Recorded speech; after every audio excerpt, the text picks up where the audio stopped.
I pull out of the station at 20 minutes past midnight. Lights off, engine humming low. The air's cold enough to see my breath curl against the windshield. I head south on Monroe, past shuttered storefronts and the empty parking lot where the neon sign buzzes its last half-dead glow. My cruiser's radio crackles once, a fragment of somebody else's call, then silence. It's the kind of quiet that claws at your skin, makes every creak of the suspension and every hiss of tires on asphalt echo in your skull. I've been on these graveyard shifts for close to 20 years now.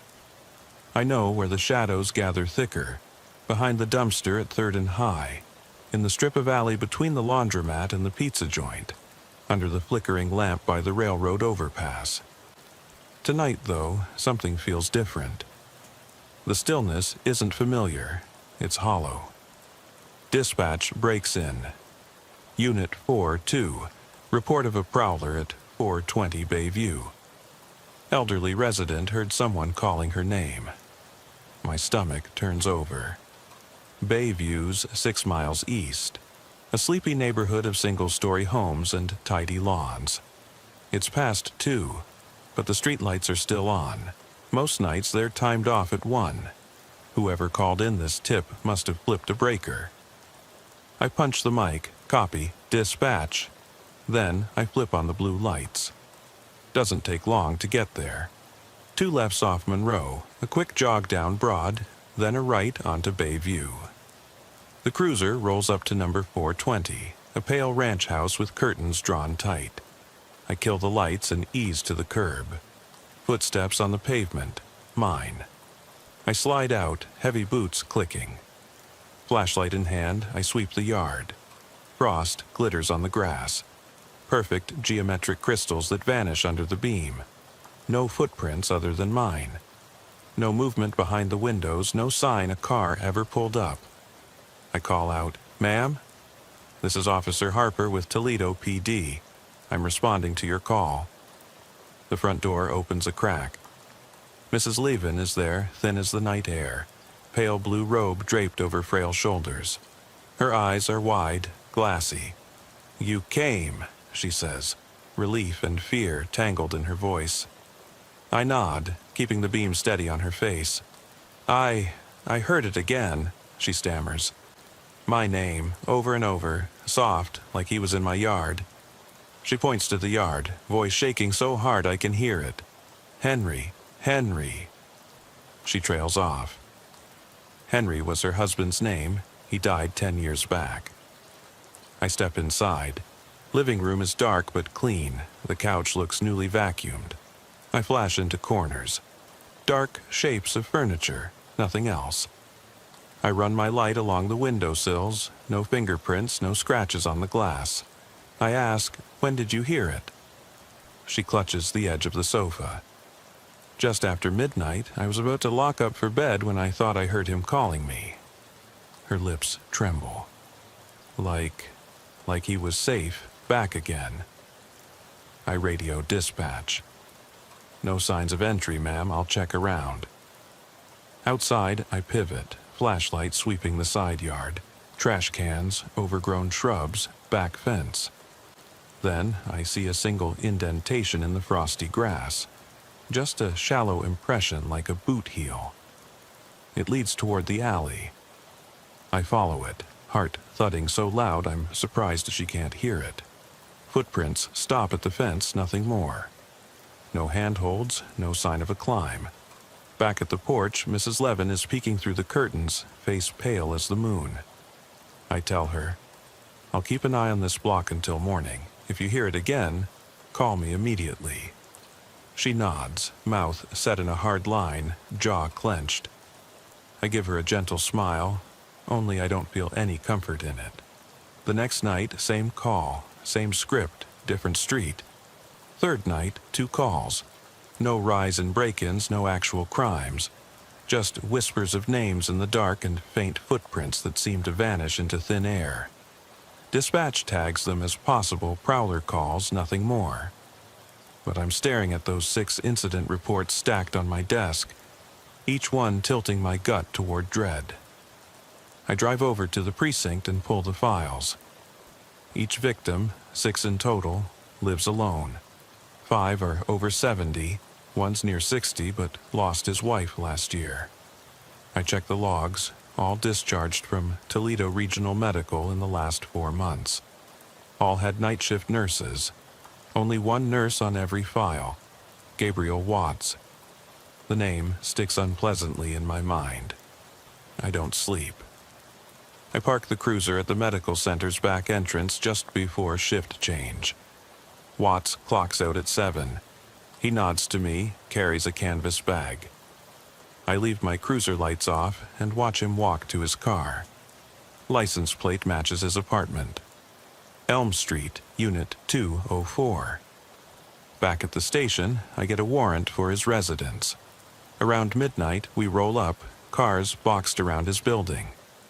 I feel the familiar thud in my chest. Nothing like approaching a potential crime scene. Evidence techs place chalk around the door, pull it open.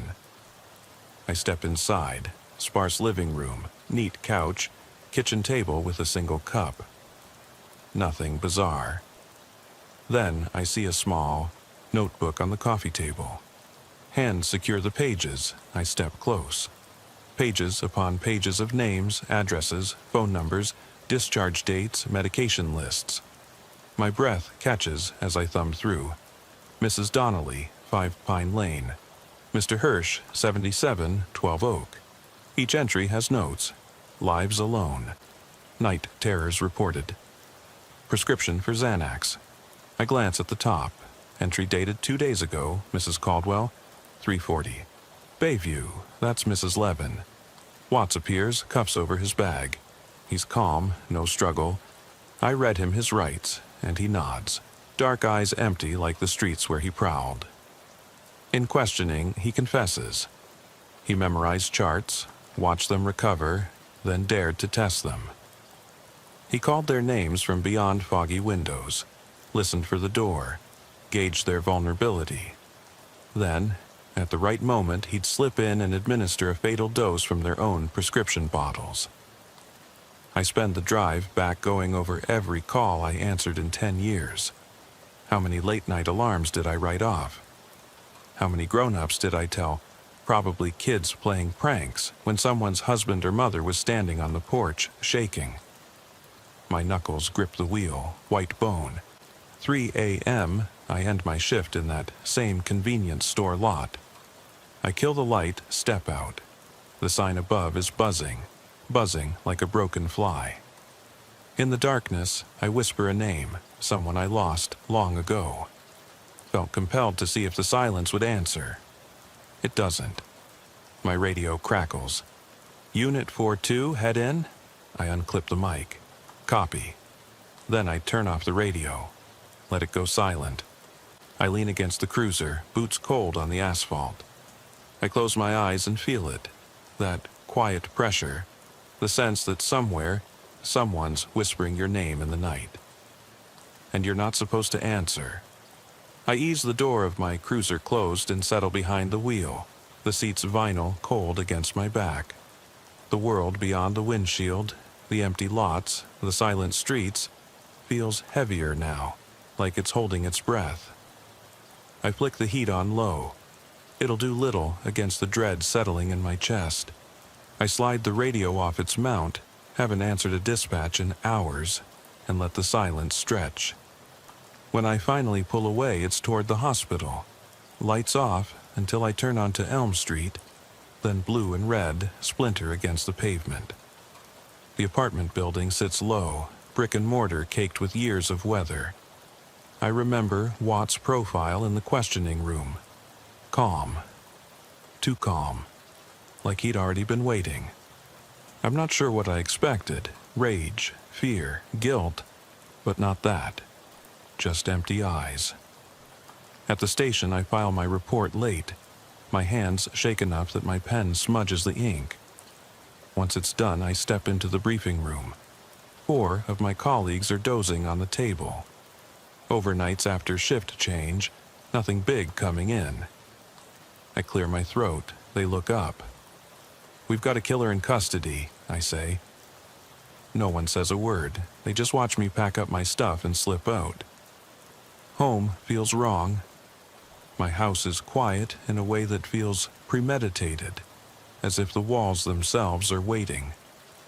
I leave the lights off and walk past the living room.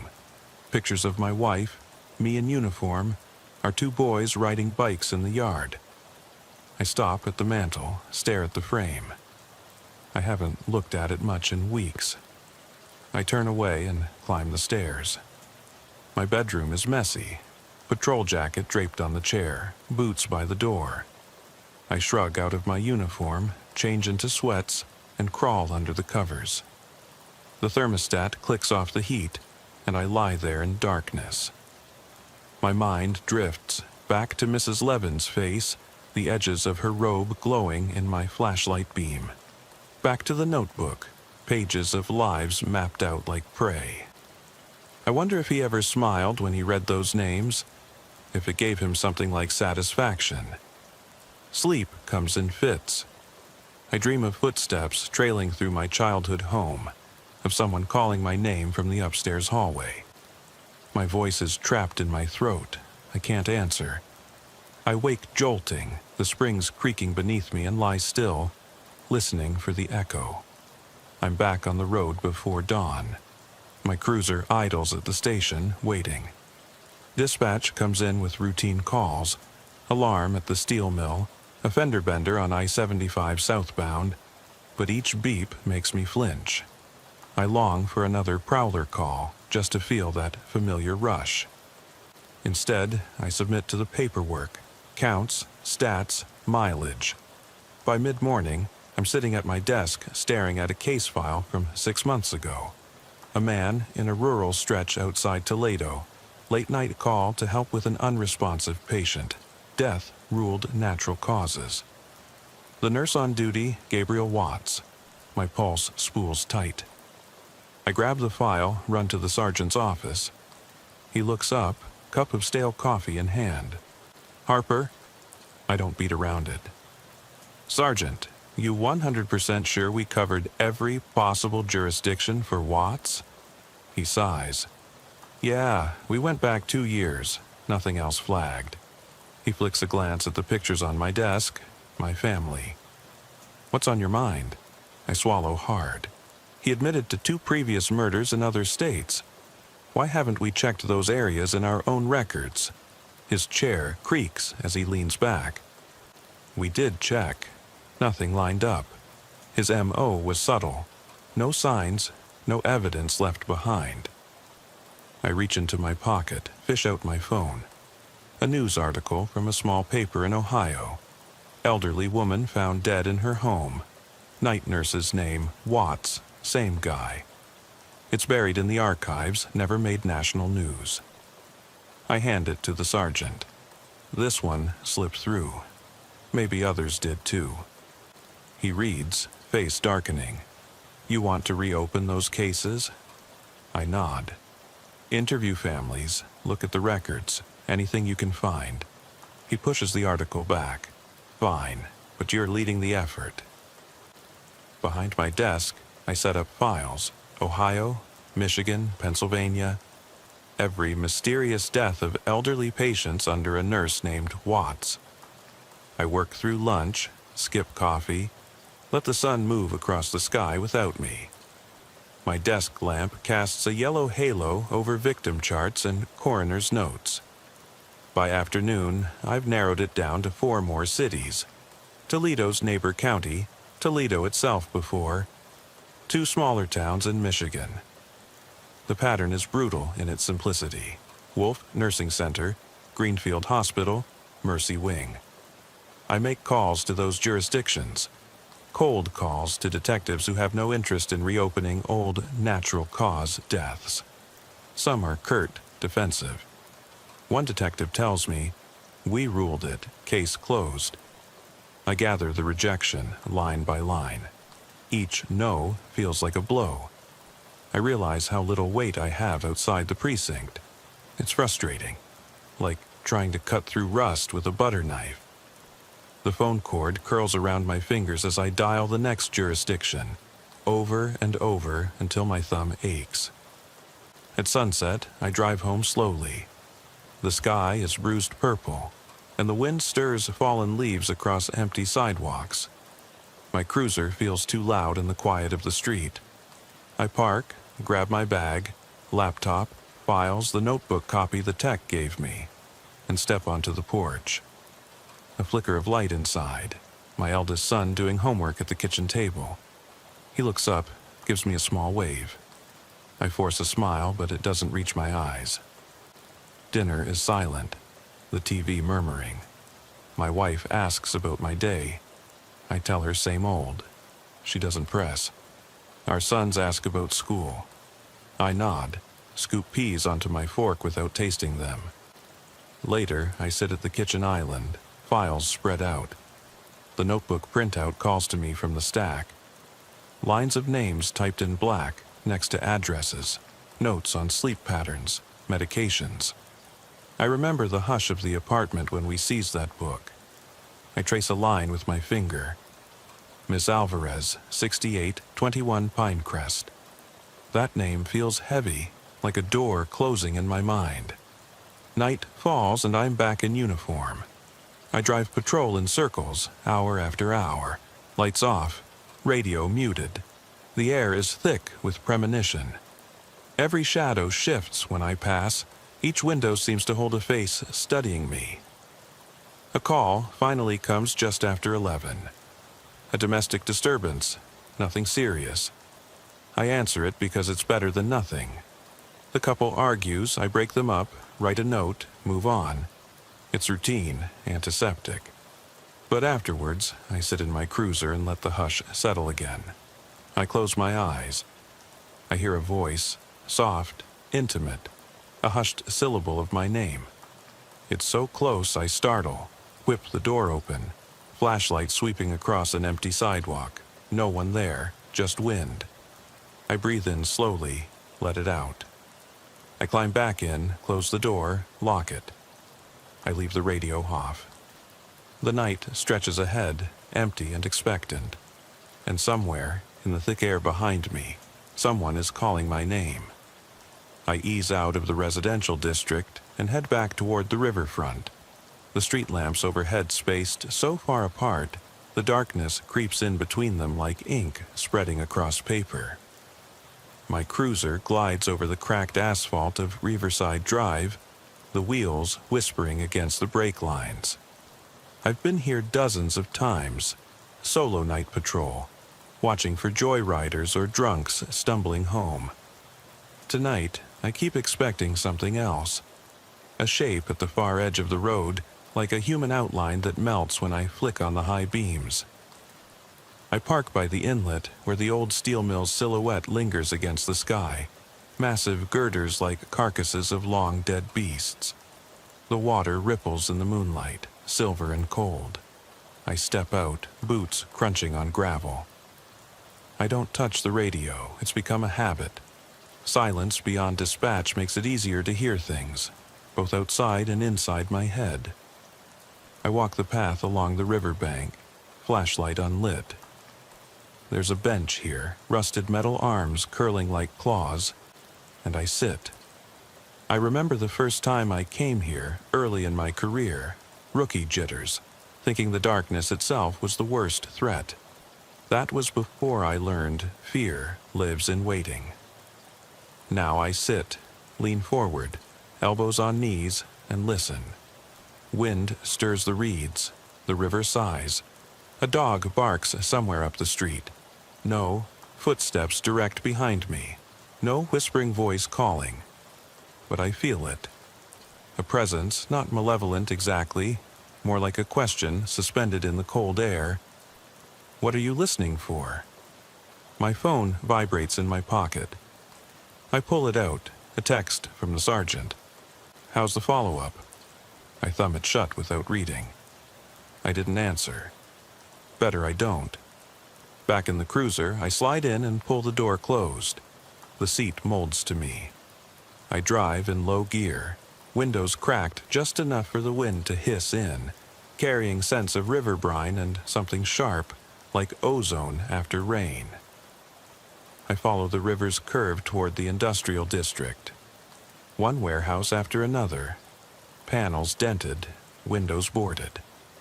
My light skims over graffiti stolen out of neon nights, warning tags and initials. Around 3 a.m., the call comes. 911, what's your emergency? The voice is breathy, panicked. I clutch the radio mic. Unit 4-2, what do we got? The dispatcher's tone is clipped.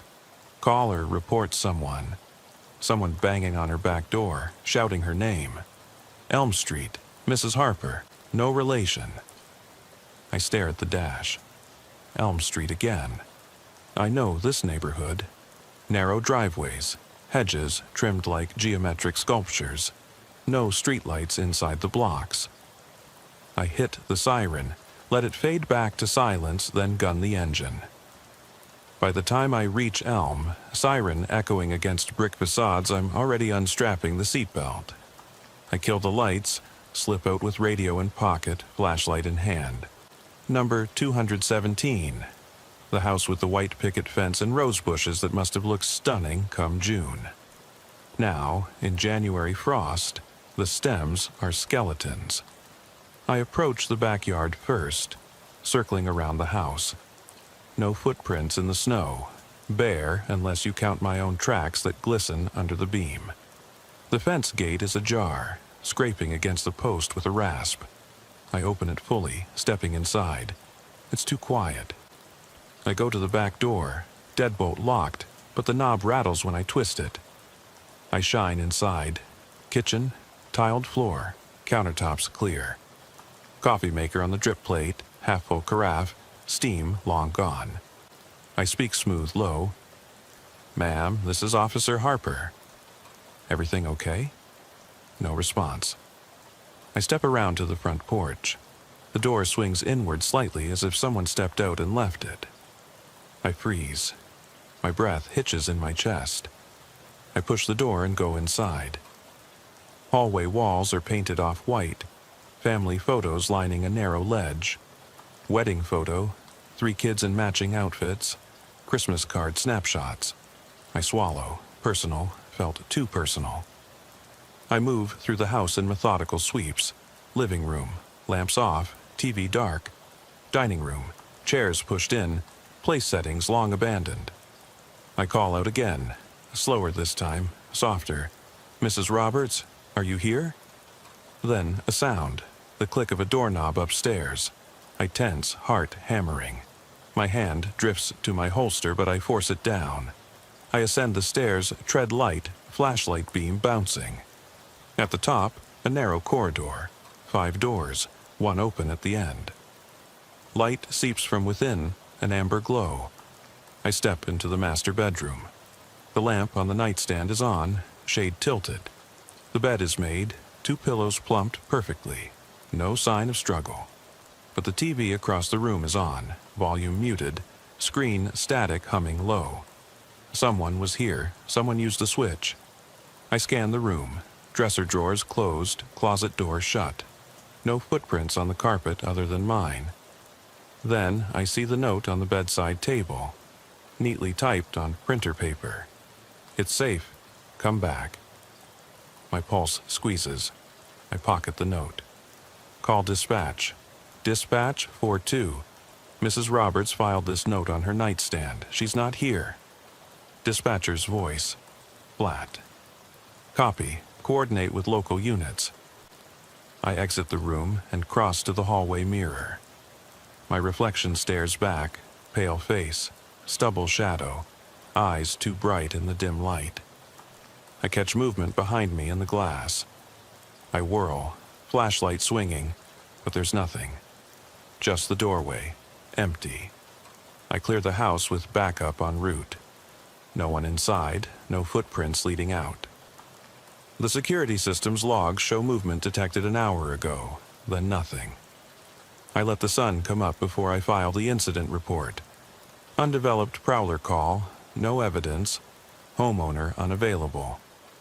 By the time I leave, Elm Street is waking.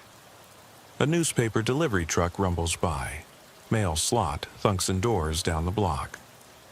I drive away, hands trembling on the wheel. I think of the note.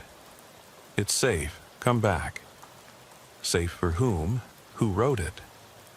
Morning briefing at the station is subdued. A few yawns, half-hearted coffee sips. I handed Sergeant the note. He crumples it between two fingers, reads once, shrugs. Document it, move on. That afternoon I sit at my desk, mind stitching together memories of that night. The note's paper, standard office stock. The printer ribbon imprint, faint but there. Someone printed that file inside that house. Whoever they were, they had access. I log into dispatch records, cross-reference any print jobs recorded on the Ohio homeowners network. There's one match at 2:46 a.m. Document printed, a blank page. No file name, no metadata. But it came through their home office computer. Backed up in cloud logs, deleted before my shift.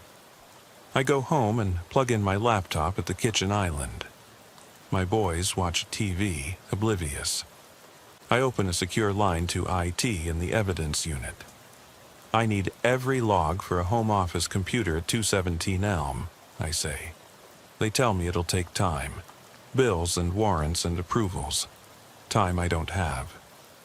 That night, I patrol Elm again. Lights flicker off on Blue Oak Drive. I guide myself by memory. I park across the street, sit engine off. I watch the house. No movement. I pull a cigarette from my jacket, light it with trembling fingers. The ember flares in the dark. Smoke drifts upward, twisting. I exhale and think about patterns. Watts, the note, printed minutes before someone knocked. I think about trust and betrayal, how easily they blur. I stub out the cigarette, eyes stinging.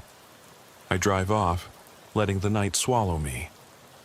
I don't answer dispatch until the morning. I drive past that house on my way out of town. I glance at the windows. The front porch light hangs crooked. I imagine a silhouette watching from behind the curtains, studying me. I know I'm being watched back. And I know the next time I park in Elm Street's shadow, I won't be the only one listening for whispers in the quiet. I cruise through the pre-dawn haze, radio dead, as if cutting off the world gives me clearer ears to hear what's always been there. I stick to back streets, Blue River Road, then a left on Pine Brook where the fog hugs the pavement, and toward the industrial park. I know every rusted loading dock, every shuttered warehouse, every sagging chain-link fence. Tonight, though, my boots aren't pounding pavement. I'm following data, a breadcrumb trail of print logs, IP addresses, time-stamped pings that might point to a second player in this silent game. By the time I reach the precinct, the horizon is pale lavender. I park in the evidence yard and step past stacked crates of seized contraband into the network office. The IT tech, young and tired-eyed, slides me a printout. A list of MAC addresses, user agent strings, DHCP leases. Most point to the Roberts home network, but one entry is anomalous. A laptop registered as HP Workstation 09 with a timestamp of 2:46 a.m., the minute after the note on Elm Street printed. That machine isn't Mrs. Roberts's. It belongs to an account under Gabriel Watts's alias, his second identity. I fold the paper, feel the weight of it against my palm. It means someone logged into Watts's cloud account from Roberts's router, printed a message, then slipped away. Who was covering for him? Who was orchestrating these midnight maneuvers? I drive to the River District, where shipping containers line the docks. The place reeks of diesel and decay, perfect for a clandestine meet. I park in a shadowed turnoff, kill the engine, and wait. Light seeps across the sky. Soon, a figure appears. A man in a dark hoodie, shoulders hunched. He carries a laptop bag. He moves toward a gap between containers. Adrenaline spikes. I follow on foot, silent beneath the chain link. At the gap, I see him tap the laptop's lid, fingers dancing across keys. A dull glow illuminates his face, eyes darting, purposeful. I step into the open, badge up. Toledo PD, put it down. He jumps, stumbles back. Laptop bag thumps on the ground. He raises hands. Look, I just did what he asked. Voice raspy, panic beneath. He said he needed help. I thought he was doing research. He's young, early 20s, pale, haunted. I cuff him, radio for backup. One suspect in custody, minor role. Bring a forensics team. In the cruiser, he mumbles an address. An abandoned row house on Garland Avenue. He says it was Watts's safe house where they printed notes and planned extractions, where he stashed files listing names of potential next victims. He thought they were gathering information for a novel about elderly abuse, nothing more. He's lying, but his fear is real. I spend daylight hours at Garland. Forensics, teams, canvas, dusty rooms, old newspaper clippings tacked to walls, maps of suburban blocks, psychological profiles typed and laminated. In one corner, a battered printer stands silent, sheets of half-printed notes scattered across the floor. She'll know who I am, one page reads, aborted mid-sentence. I map every address to my call logs. Each link feels like another stone in my chest. I realize Watts's plan wasn't just opportunistic murders. It was a network, a system of informants, of printed lures, of psychological triggers calibrated to shake someone's sense of safety. Back at my desk, I stare at blueprints of the Roberts home, overlaid with heat maps of patrol coverage. I draw lines between points. Hospital discharges, phone call timestamps, print logs, suspect meetups. The pattern is no longer random. It's a spider web. Watts at the center. These shadows spinning threads outward. I take the files home. My wife asks if I'm okay. I lie and say just paperwork. I eat a stale sandwich in the dark, alone at the kitchen island, page through photos of suspects and victims. The young accomplice's image blurs in my mind into the face of my own boy. Imagine him drawn into something like this, a pawn in a predator's plan. Night falls again. I drive Elm Street, Pinecrest, Bayview, back to Maple. I grow adept at spotting anomalies. A porch light flicker where it's never flickered before. A car parked too close to a driveway. A curtain twitch when no one should be awake. I jot notes in a weathered notebook. Addresses, times, gut instincts. At 2:46 a.m. on Parkwood Lane, I pull the cruiser onto the grass verge. A single lamp burns outside a bungalow. I kill the engine, slip out. No radio. I approach the front window, beam the flashlight at the sheer curtains. Something moves, a silhouette turning away. I knock on the door. Footsteps shuffle inside. The door swings open. A woman stands there, eyes red-rimmed. "Officer?" she whispers. Her robe is stained at the hem. She glances at the yard, no footprints, though frost covers the ground. Then she steps back as if pulled by an unseen hand. I shine the light over her shoulder.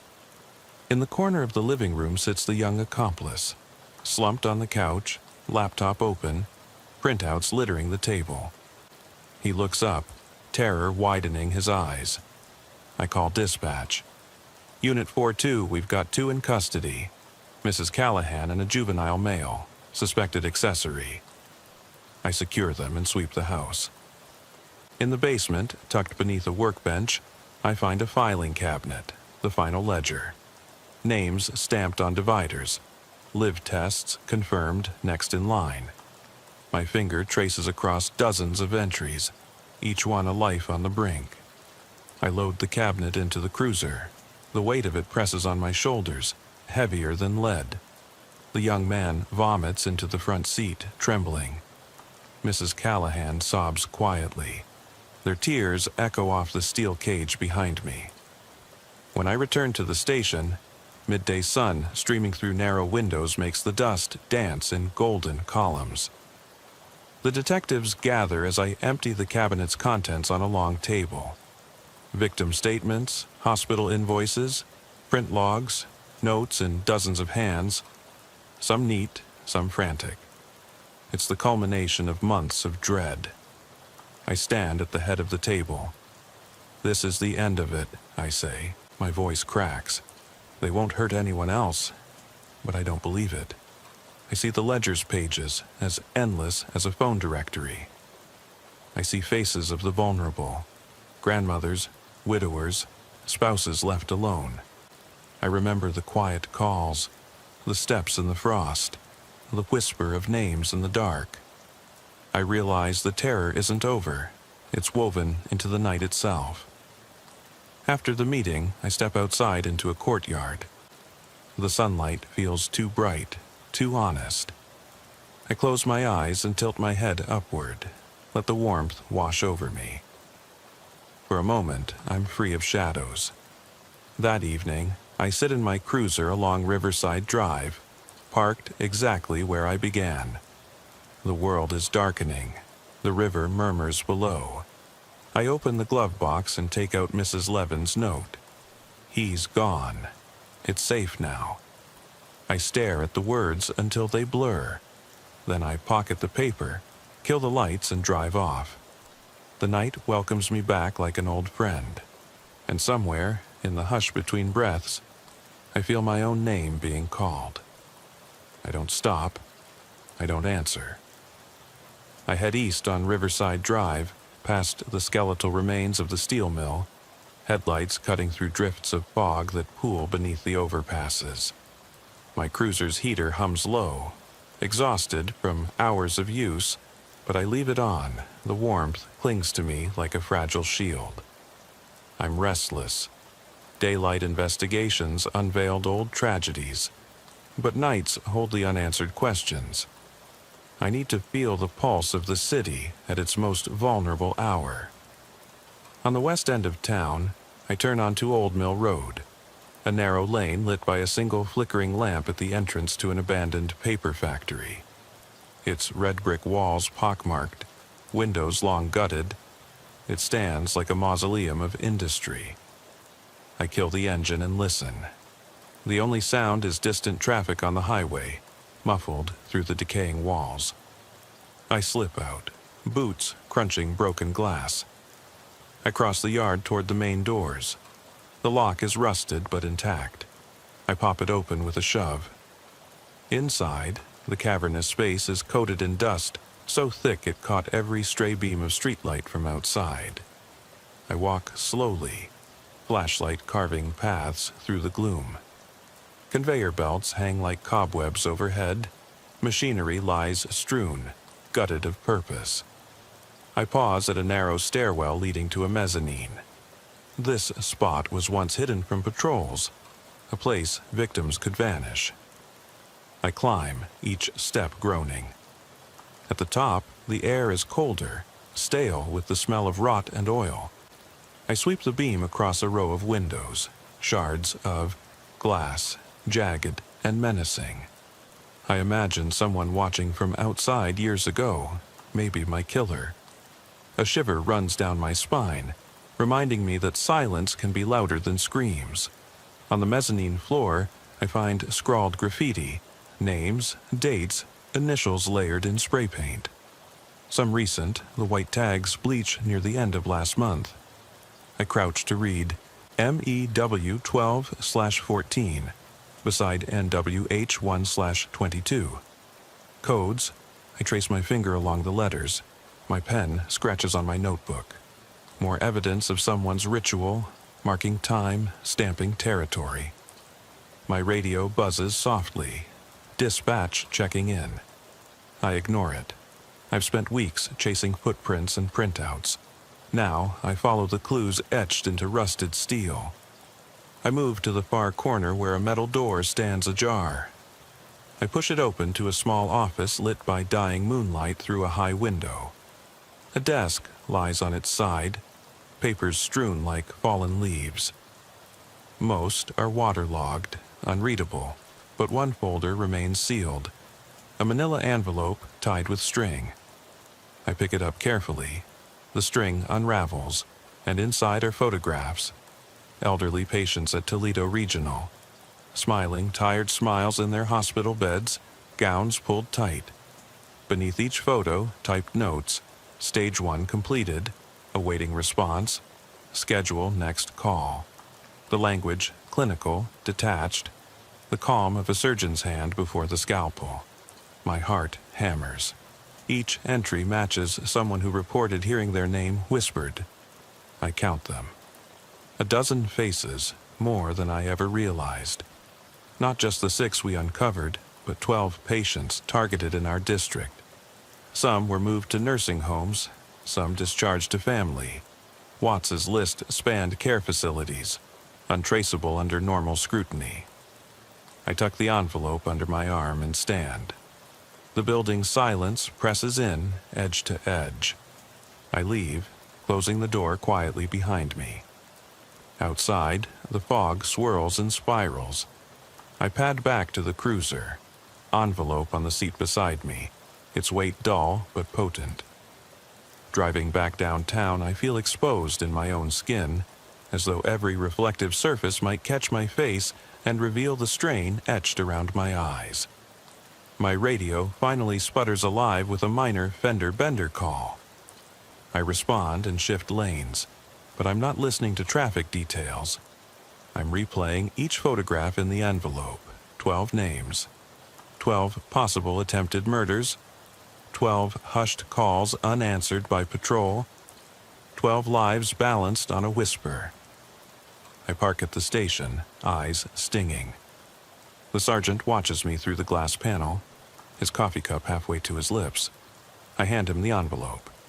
He examines the photos, frowning at the edges. 12, he says quietly. You sure? I nod, and I'm betting there are more. He rubs his temples. We reopen every case? Go back 6 months to 2 years? I swallow. All of them.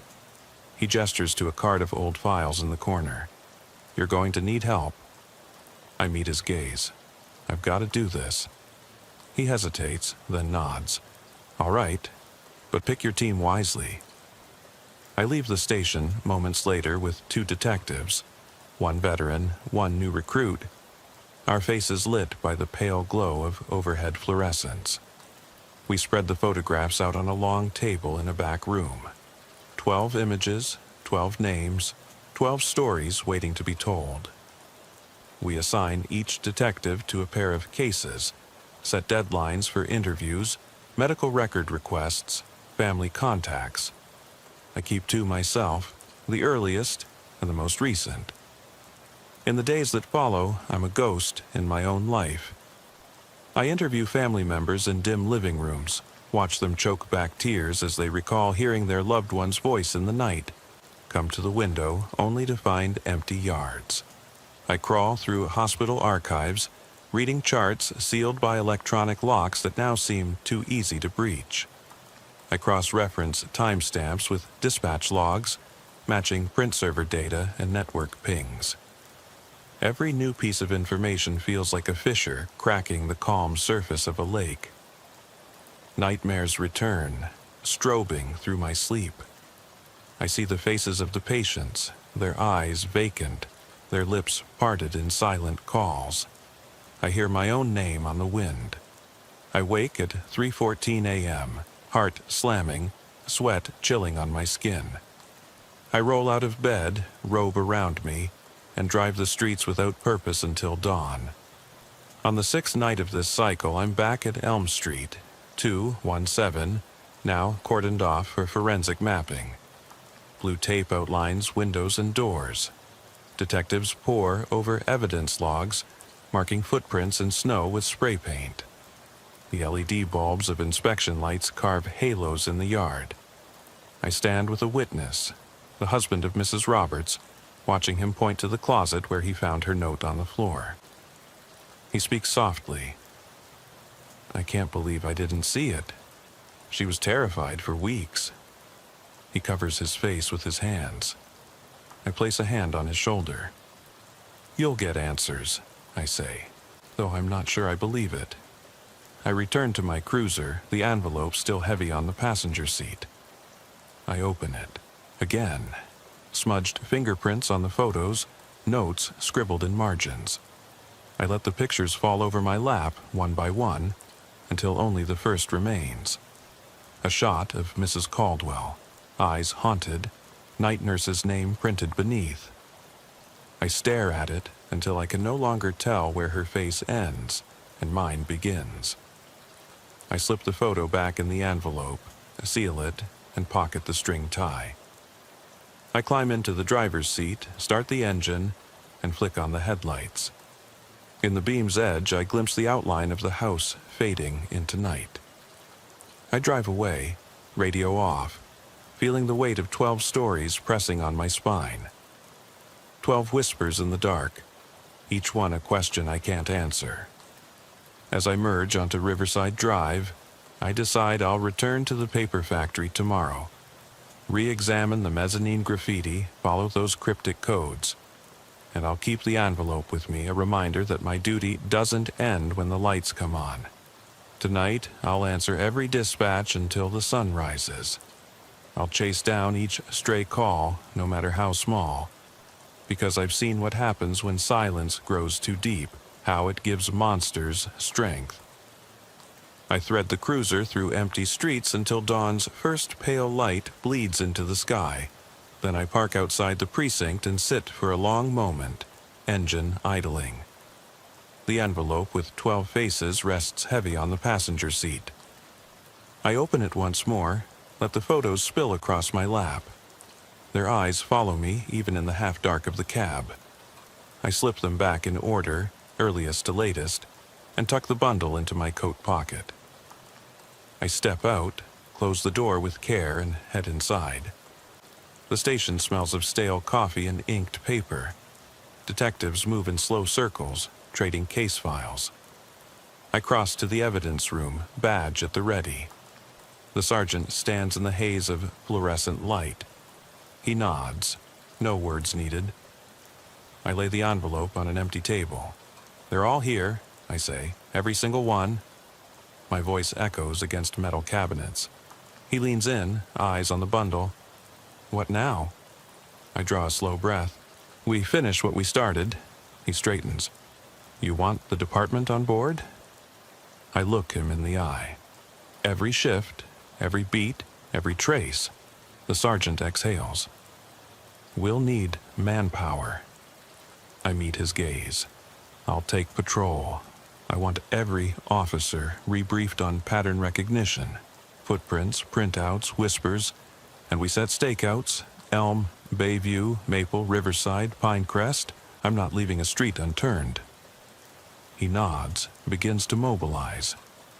I turn and walk out of the evidence room into the heart of the station, passing officers at desks who glance up warily. Each one will soon know the full scope.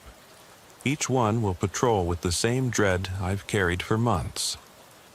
By afternoon, patrol cars roll in pairs along every neighborhood that's been touched by this horror.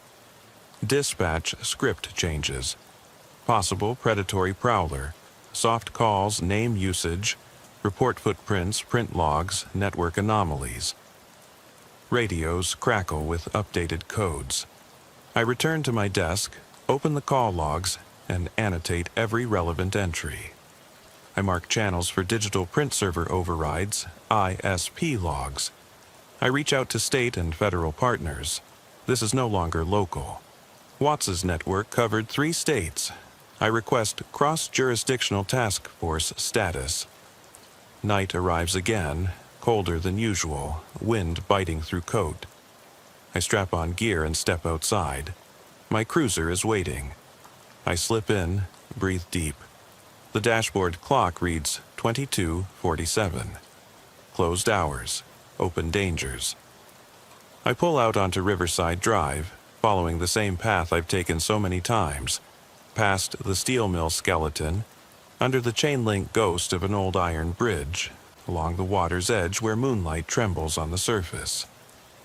I'm listening, ears straining for the hiss of my breath, the scuff of boots on gravel, the faintest whisper of a name. At Pinecrest, I switch off headlights, idling near a bungalow whose windows glow with domestic warmth. The radio remains silent. I step onto the grass verge and walk to the porch. Footprints in frost. 2 sets, mine and a smaller, younger print. The kid they arrested? He must have known this house. But why print the note here? I kneel, flashlight sweeping, no third set. The accomplice printed downstairs, then slipped away. Someone else must have met him, another node. I ease back to the cruiser, mind mapping suspects like coordinates on a grim map. I get back on the road, keep the engine off until I reach Bayview. I park mid-block. No houses lit, I walk, senses on edge, listening. A shutter clicks. I whip the light toward a window and catch the silhouette of a child's drawing taped inside. 2 stick figures holding hands, a sun drawn in crayon. Underneath, "Thank you for calling me safe." I press my forehead to the glass, breath fogging the pain. I think of Mrs. Levin, Mrs. Roberts, 12 others whose lives were gambled on a whisper and a door left ajar. I blink back tears I can't afford. My radio crackles. 4-2, dispatch. I let the scratchy voice fill the quiet. Unit 4-2, we've got movement. Possible prowler at 314 Maple Avenue. Name usage, footprints. I swallow, press reply. I'm on it. I step back, flashlight in hand, and walk to my cruiser. The night welcomes me again. I start the engine and flip on the light bar for a heartbeat, then off. I roll toward Maple. At the house, I park down the block. I slip out, boots silent. I circle the property. House dark, lawn crisp with frost. Footprints leading from the front stoop to the driveway, then off into shadows. I follow them until I can't. The prints stop at the curb, pointing back to where I stand. I shine my beam across the street. Empty. I call out low. Name? The hush that answers is a weight, pressing in on every side. I hold my breath, waiting for something to shatter the stillness. But nothing comes except my pulse thumping in my ears, the cold creeping through my coat. I let it stretch that silence until the ache of it becomes a presence. Then I speak again. I'm listening. And I wait, because I know that if I stay, if I carry these stories forward, I will hear it. A syllable, breathed. A name, rustling in the dark. Mine or theirs, I can't tell. But I will answer. I can still feel the slick of rain on my uniform as I slipped out of the cruiser, the asphalt cold through the thin padding of my boots. Midnight had just ticked over when I saw the Chevy Malibu parked on the shoulder, brake lights pulsing like a dying heartbeat. The air smelled of wet pine and exhaust, heavy, oppressive. My hand hovered over the mic. I keyed it because that's what you do, but even as I spoke, I knew something was off. Dispatch, this is Deputy Hayes. I'm 47 on a traffic stop. Vehicles unoccupied. Plate reads DMW 9102. No lights or signs of distress. My words sounded clipped, practiced. The radio crackled back something faint, but I barely heard it over the low hum of my own thoughts. I stepped onto the highway, flashlight in hand. The beam cut a narrow cone through the fog rising off the trees. The road stretched into blackness ahead and behind, like a tunnel without end. I circled the car slowly, expecting to see footprints or a dropped phone or some clue. But there was nothing. No disturbance in the gravel, no smudge of blood, no stench of fear. just an idling engine and an open door revealing a clean interior. I crouched by the driver's side, shined the light across the seats, cell phone on the floor mat, poker chips rolling under the seat, an unopened bottle of water on the console. Everything suggested someone had just stepped out and vanished. "Copy that, Hayes," dispatch replied. Distant, muted. The kind of voice that comes across when you're working the graveyard shift and all signals get swallowed by static. I tapped my flashlight against the hood, the metal cool under my fingers. My breath rose in white clouds. Somewhere up the road, a lone owl called. I listened for a heartbeat, for the crunch of leaves, for any movement beyond the ragged edges of my vision. I told dispatch I'd sweep the nearby tree line, looking for a witness or a stranded motorist. No need for backup, just a routine check. I slipped off into the pines, the rain pattering against leaves. The light swayed in my grip, sweeping left and right.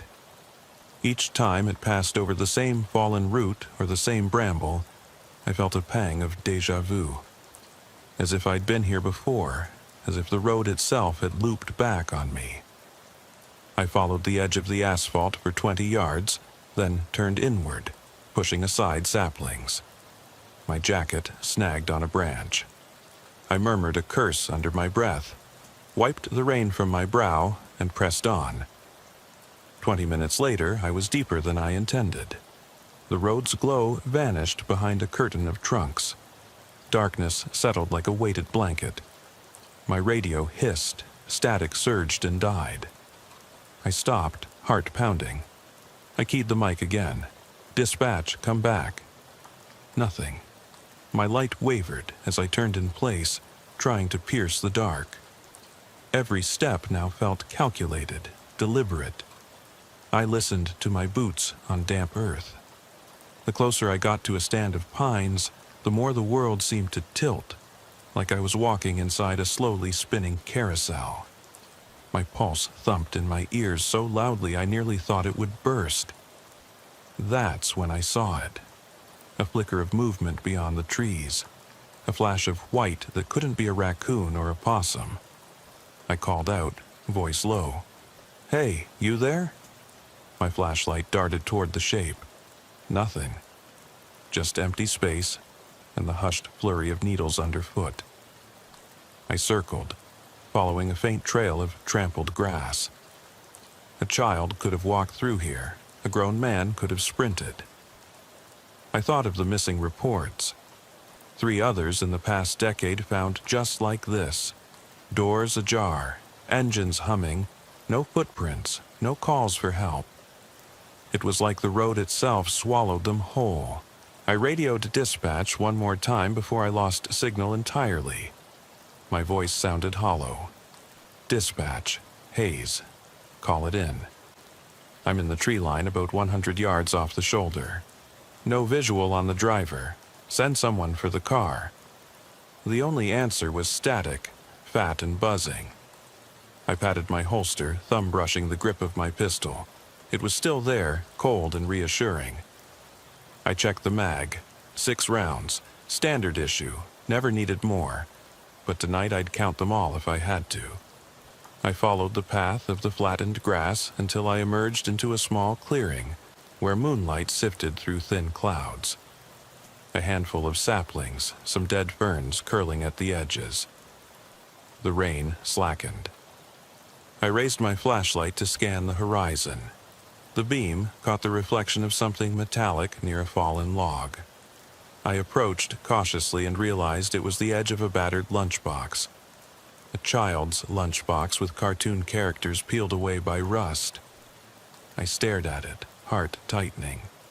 No school bus had come through here in years. You didn't bring a lunch to this stretch of road unless you planned to sit and wait. I dropped to one knee, reached out, and touched the cold metal. The lid creaked as I pried it open. Inside, I found a single apple, half-eaten, skin bruised and brown. No note, no identifying mark. I slung my light back to the tree line, expecting to find a person waiting, some prankster, maybe someone wanting a scare. But the trees were empty, the clearing was empty. Just that lunchbox like a sentinel, guarding nothing. A low rumble drew my gaze back to the road. My cruiser's lights flickered through the trees. Officer Martinez had arrived. Relief washed through me. I stood, brushing damp leaves from my collar, and made my way back, lunchbox still in hand. As I broke through the underbrush, I saw her silhouette leaning against the patrol car, arms crossed. The headlights painted her in stark white and black stripes. I waved, but before I could speak, the radio burst to life inside her car. "Hayes, respond." I tapped my mic. "Hit you 5 minutes ago, Liz." My voice cracked. I swallowed and tucked the lunchbox under my arm, half keeping it hidden. I didn't want her to see it until we were both safe.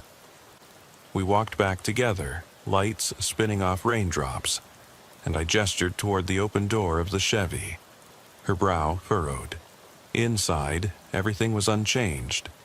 Papers on the seat, water bottle still in its holder. She stepped forward, leaned in, and whispered, "Hayes, where's the driver?" I handed her the lunchbox. Her jaw slackened. "What the hell? Why would someone leave this here?" she asked. I shook my head. "I don't know, but if they walked off this far, they might have kept going." My voice was quiet, too quiet. I stared at the ridge of trees beyond the hood, where the woods looked thicker than I remembered. The air had gone still. Not a breeze stirred the pines. The rain had stopped. And in that hush, I felt something shift. A weight in the air, like the world was holding its breath. We called it in to dispatch, missing person, possible search. Martinez stayed by the Chevy while I circled again, this time staying just beyond the edge of the headlights. Each flashlight sweep turned up empty glimpses. A broken bottle, a patch of mud, a snake too quick to see. Nothing that explained why someone would abandon a car with the keys inside. Nothing that explained the apple. By the time backup arrived, we had a half-dozen deputies fanning out in pairs, grid patterns over the forest. Dogs on leashes, techs with infrared scopes aimed at treetops. The CB was alive with chatter, pagers buzzing, but the search yielded nothing. After an hour, the dogs lost the scent. After 2, the infrared showed only heat signatures of police jackets. Nothing else moved. The storm rolled in again. Lightning tore across the sky, illuminating the road in stark, buzzing blue. I watched the flashes, heart thrumming with each crack. In one burst, I thought I saw a figure standing by the Chevy, tall, still, watching. But the next flash showed only Martinez standing by the driver's side. I shook my head. My senses were on edge. My skin prickled. I kept waiting for something, a call, a scream, a movement, to justify the way my gut twisted. At 3 a.m., we called off the search for the night. Martinez and I huddled under an awning of her cruiser, sipping lukewarm coffee from styrofoam cups. The rain pelted the metal roof overhead, a drumbeat in my skull. I stared at the lunchbox between us. She asked what got me so rattled. I wanted to tell her I wasn't rattled, that it was just an empty case and a rotten apple. But the truth stuck in my throat. I said, "It's not what we see, it's what we don't see." The silence, the car running, the door open, the lunchbox alone. My voice shook. She glanced at me, eyes searching. The kind of look that makes you wonder if you're losing your mind. We logged the incident and towed the Chevy. A tech processed the lunchbox as evidence. Martinez and I rode back toward town in separate cars, each lost in our own thoughts. My lights cut narrow beams through the rain. The radio was dead quiet. No traffic calls, no routine check-ins, just my own breathing in the cab. At home, I peeled off my boots in the hallway, the rainwater dripping onto the tile. My wife, Caroline, greeted me with a kiss that tasted of midnight and worry. I forced a smile, said it was just another abandoned vehicle.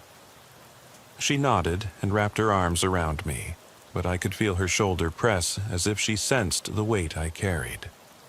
Inside the house, I could still hear the echo of the forest, the hush between raindrops, the static on the CB, the laughter of the wind coursing through pines. And deep down, I knew this was only the beginning. Because roads like that have memories. They keep the secrets of those who vanish. And sometimes the shadows aren't empty.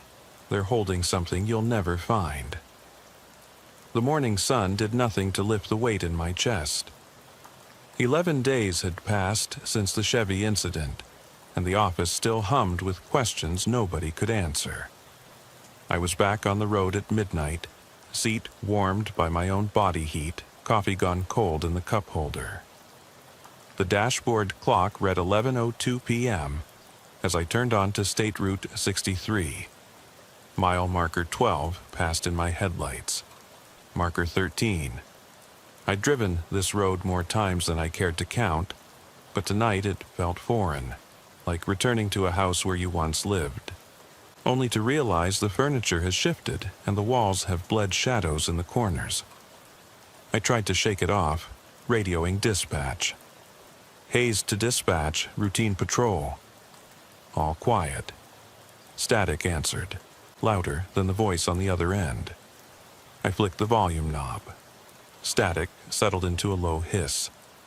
My eyes darted to the mirror. For a moment, I thought I saw movement. A shape crouched just beyond the tree line. I slowed the cruiser to 15 miles per hour, scanned left and right. Nothing. No person, no animal. Just trees and the faint glow of a farmhouse way off to the south. I pressed on. 15 minutes later, I reached the junction where the road bent around a swampy bog. Headlights glinted off water. Reeds swayed as if breathing. A sense of déjà vu settled in my bones. I thought of the lunchbox, half-eaten apple left like a calling card. I gripped the wheel, knuckles whitening. My radio crackled again. I keyed the mic reflexively. Dispatch! And then the line went dead. Complete silence. I toggled the switch, waited. Nothing. No voices, no static, just the faint hum of the engine. I checked my phone. No signal. On this stretch, that was normal. But with the metal box of the cruiser supposed to act as a Faraday cage, I'd at least catch the radio. Now, though, even that had gone dark. I clicked on my dome light, casting the cab in harsh white. Caroline's picture on the visor, her smile a stark contrast to my hollow expression. I exhaled, watching my breath fog the glass.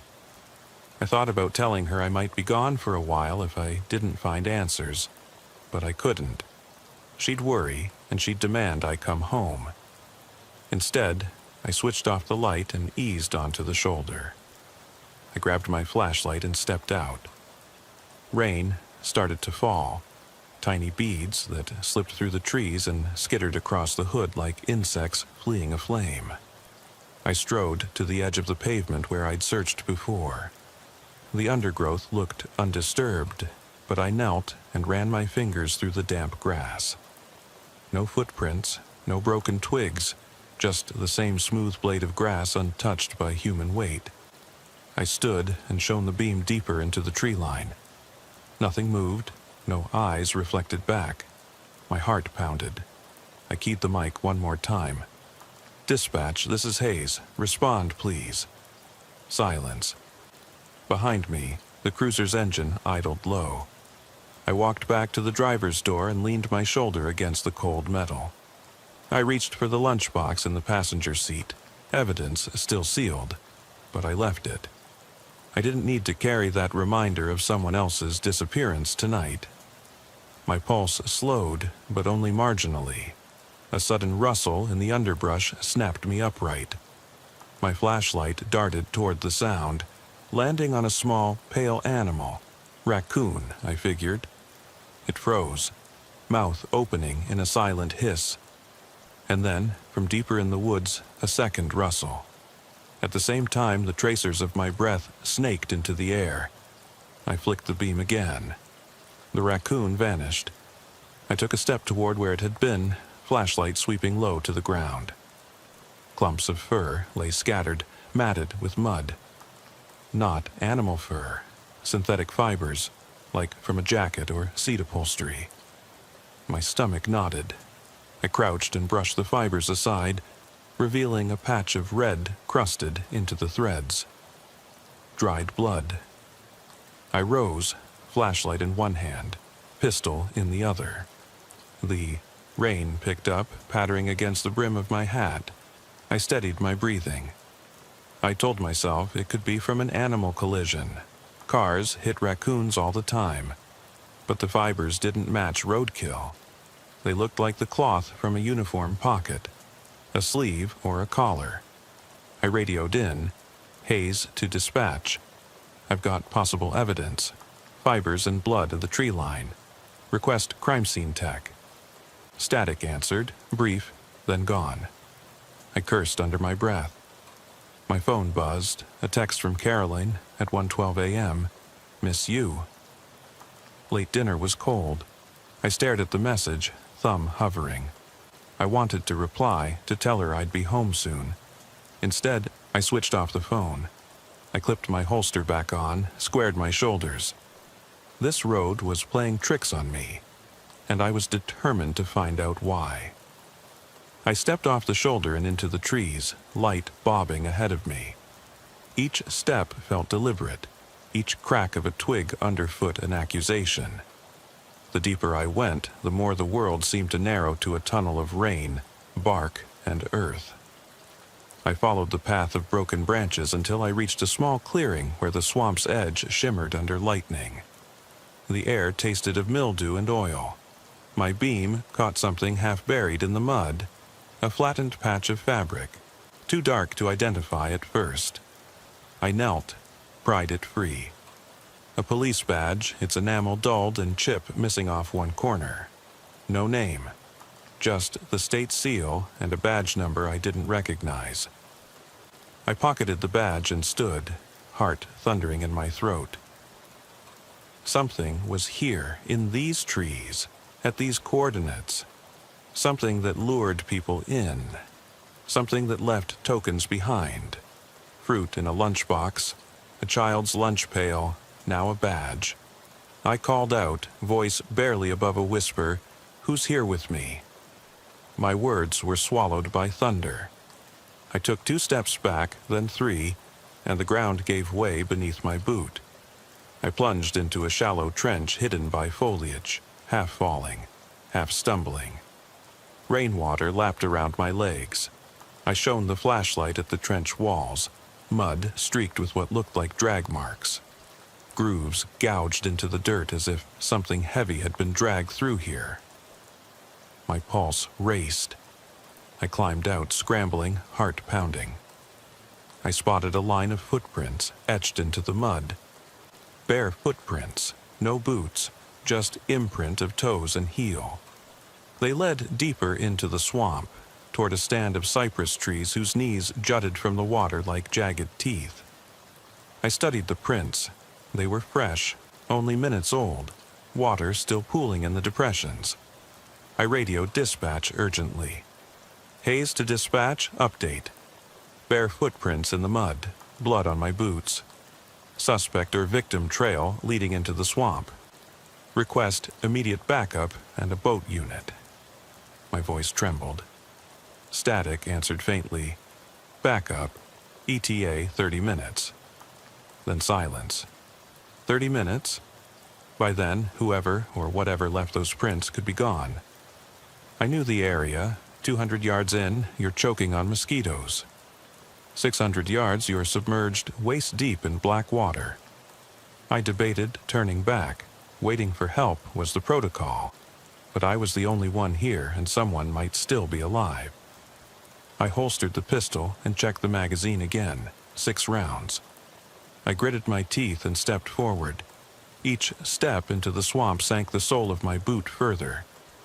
The mud sloshed around my ankle, then calf. I kept the beam ahead, plastered on my forehead. The air was thick with rot. A whippoorwill called in the distance, another answered. The night creatures sounded ordinary, but the darkness felt like it had been waiting. 20 feet in, I saw the flash of something pale between the tree knees. Clothing. Flesh. I spun the light. Nothing for a heartbeat, then again, a pale arm laying on a cypress knee. I moved closer. The beam settled on a hand. Dirty fingernails, knuckles swollen. A hospital wristband still clasped around the wrist. I swallowed, closed my throat. I got closer and saw the skin was mottled, blue-gray where it touched the wood. I knelt beside it. The armband, A.M. Callahan. Callahan. No missing person report named Callahan here.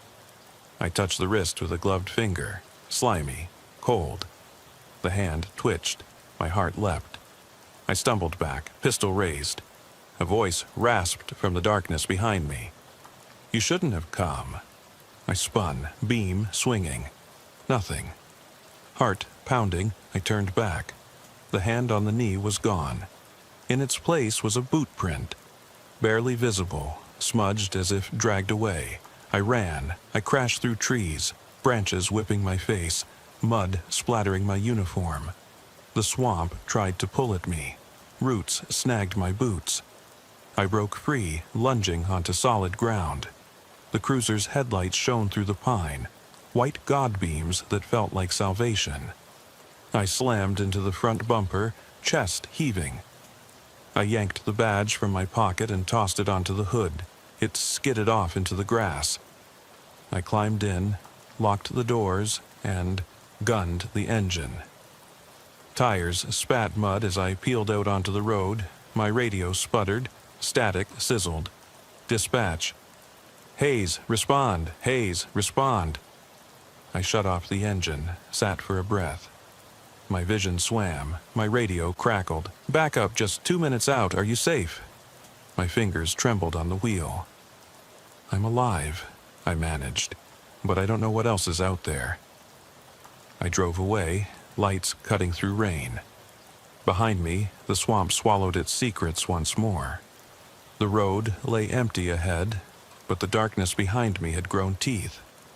I could feel them brushing the back of my mind, waiting for me to turn around. The road felt endless as I drove on, the wipers scraping a hollow rhythm against the windshield. Behind me, the swamp's edge pressed dark and silent, but I dared not look back. I kept my eyes fixed on the yellow line, on the way the asphalt dissolved into black beyond the headlight beams. Dispatch crackled through the static. "Backup's 10 minutes out. Are you in a safe location?" My voice was low.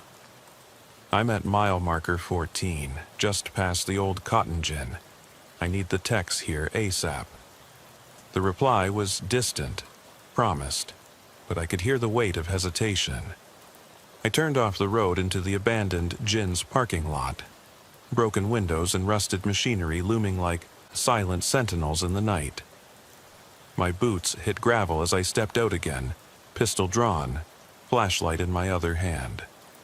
I marked the time on my radio, 2:47 a.m., and moved toward the main entrance. The door hung half off its hinges.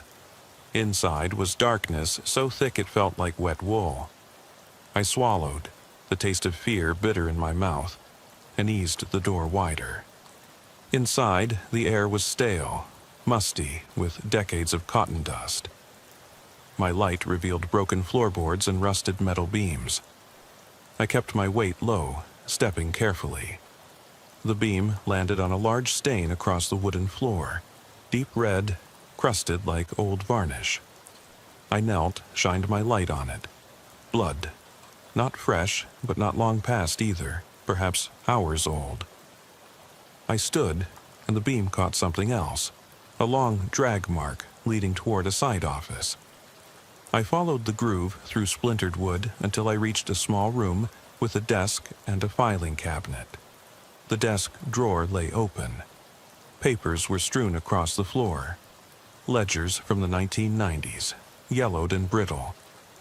I scanned them, but the entries made no sense. Names crossed out, dates out of order, locations that didn't exist. My heart thumped. I flicked through until I found an envelope marked confidential. Inside was a faded photograph of Deputy Forrester, younger, smiling, and beneath it a note typed on an old typewriter. Project Meridian, extract all subjects. No signatures, no dates. A shudder crawled down my spine. I placed the photo back and stepped out of the office, but the main room had changed. In the overhead light, shadow shapes pooled along the walls, vertical streaks that weren't there before. I spun the light around, but the emptiness stared back. The silence was deafening. My radio sputtered again. "Hayes, techs are 5 minutes out." I exhaled, raised the light, and swept the room one last time. On the opposite wall, scrawled in what looked like dried blood, were words. "They never leave." I froze. Every instinct screamed to run, but my feet were rooted. My mouth went dry. I felt the hairs on the back of my neck stand up. Then a single drop of water fell from the ceiling, plopping into a metal bucket beneath a rusted pipe. 1, 2. My floodlight swung toward the sound. The bucket was empty. The next drip sounded behind me. I spun, brandishing my weapon. The beam landed on a figure in the doorway. Tall, hunched, face hidden in shadow. My hand shook, every muscle tensed. "Show yourself," I demanded, voice trembling despite my efforts to stay calm. The figure didn't move. Then, without warning, it lurched forward. I fired once, twice, bullets cracking in the silent air. The shots rang out louder than thunder. The figure stumbled and vanished into the back hallway. My chest heaved. I holstered my pistol and moved toward the hallway entrance, light wavering across peeling paint. My boots clattered on concrete. I passed open crates and overturned chairs, each shadow a threat. At the far end, the hallway opened into a larger bay where machinery lay dormant. There, slumped against a metal support, was a man in a soaked uniform, Deputy Callahan. His eyes were wide and glassy. He tried to speak, but no sound emerged. I knelt beside him, checking for a pulse. His wrist, where the hospital band had been, was now bare, skin torn away. No band, no pulse. I looked up at the flickering bulb overhead. The light buzzed, then went out. Total darkness swallowed us. My radio erupted. "Hayes, you there? HQ wants status." I fumbled to switch to my belt radio. I found Callahan. He's dead." My words felt hollow. My breath came in ragged gasps. Behind me, something shifted in the blackness. Just outside the reach of my light, I backed away slowly, calling into the dark, "If anyone else is here, make yourself known." Silence. Then a wet scrape, like fingernails on metal, reverberated through the building. My blood ran cold. I sprinted back the way I'd come, thrashing through crates and debris, heart pounding like a war drum. The front entrance was a yellow glow ahead. I burst through the door, rain soaking me instantly. I didn't stop until I was back in the cruiser, slamming the door shut. I peeled out of the lot, tires spitting gravel. The engine roared as I sped toward the road. I radioed dispatch one final time. "Hayes to dispatch. Major crime scene at the old Cotton Gin. I need every unit you can spare, and send a coroner." My voice was steadier now, but hollow. The storm behind me was dying down, the rain thinning. As I drove away, I caught my reflection in the rearview mirror. Eyes wide, uniform soaked through, hands trembling on the wheel. I thought of Caroline waiting at home, of the lulls in conversation that now felt unbearable. The highway stretched on, black and empty. The gin receded into the rear view until it was just another dark silhouette against the horizon. Ahead, the road beckoned, mile markers counting down, each a promise of escape. But I knew there was no escape from what I'd seen, from the hush in the trees, from the drag marks in the mud, from the handwriting on the wall. And I knew I'd feel that weight in my chest every time I rolled by that place, every time rain tapped my window at midnight. I stepped off the highway onto the service road lined with cracked concrete barriers that glinted under the half-moon. My pulse drummed in my ears. The image of Callahan's lifeless form burned behind my eyelids. I forced my hands steady on the wheel as I turned the cruiser southward, headlights carving a narrow path through the mist that rose off the cotton fields. The wipers beat a weary cadence, each swipe a reminder that however far I drove, the weight in my chest would ride shotgun. Dispatch was silent, but I could almost hear the unspoken question, "You okay?" No reply came. Instead, I toggled the radio to the patrol channel. All I heard was the rustle of static and the distant hum of insects. I flicked off the dome light. The cab went black, save for the glow of the dash. I studied my reflection in the mirror. A gaunt face, eyes rimmed with exhaustion, uniform streaked with mud and rain. I felt more like a ghost than a deputy. The service road curved east, paralleling State Route 63. I recognized the stretch where old warehouses sat abandoned, windows boarded, chain-link fencing sagging under years of neglect. I remembered passing this spot on routine patrols, nothing ever happening here. Tonight, though, the stillness felt deliberate, oppressive, like the buildings held their breath waiting for me to arrive. At mile marker 18, I pulled over. The spot was familiar, a cluster of telephone poles whose wires hummed softly in the night wind. I got out again, pistol drawn, flashlight in my other hand. The beam danced across graffitied walls and rusted dumpsters. I scanned for movement, listened for footfalls. Nothing but the low whistle of wind through broken slats. I propped my shoulder against the cruiser's door and exhaled, watching my breath mingle with the mist. Some part of me wanted to believe it was over, that finding Callahan and fleeing the gin closed the door on whatever nightmares lurked here. But another part, deeper, more truthful, knew this was just another threshold I'd crossed.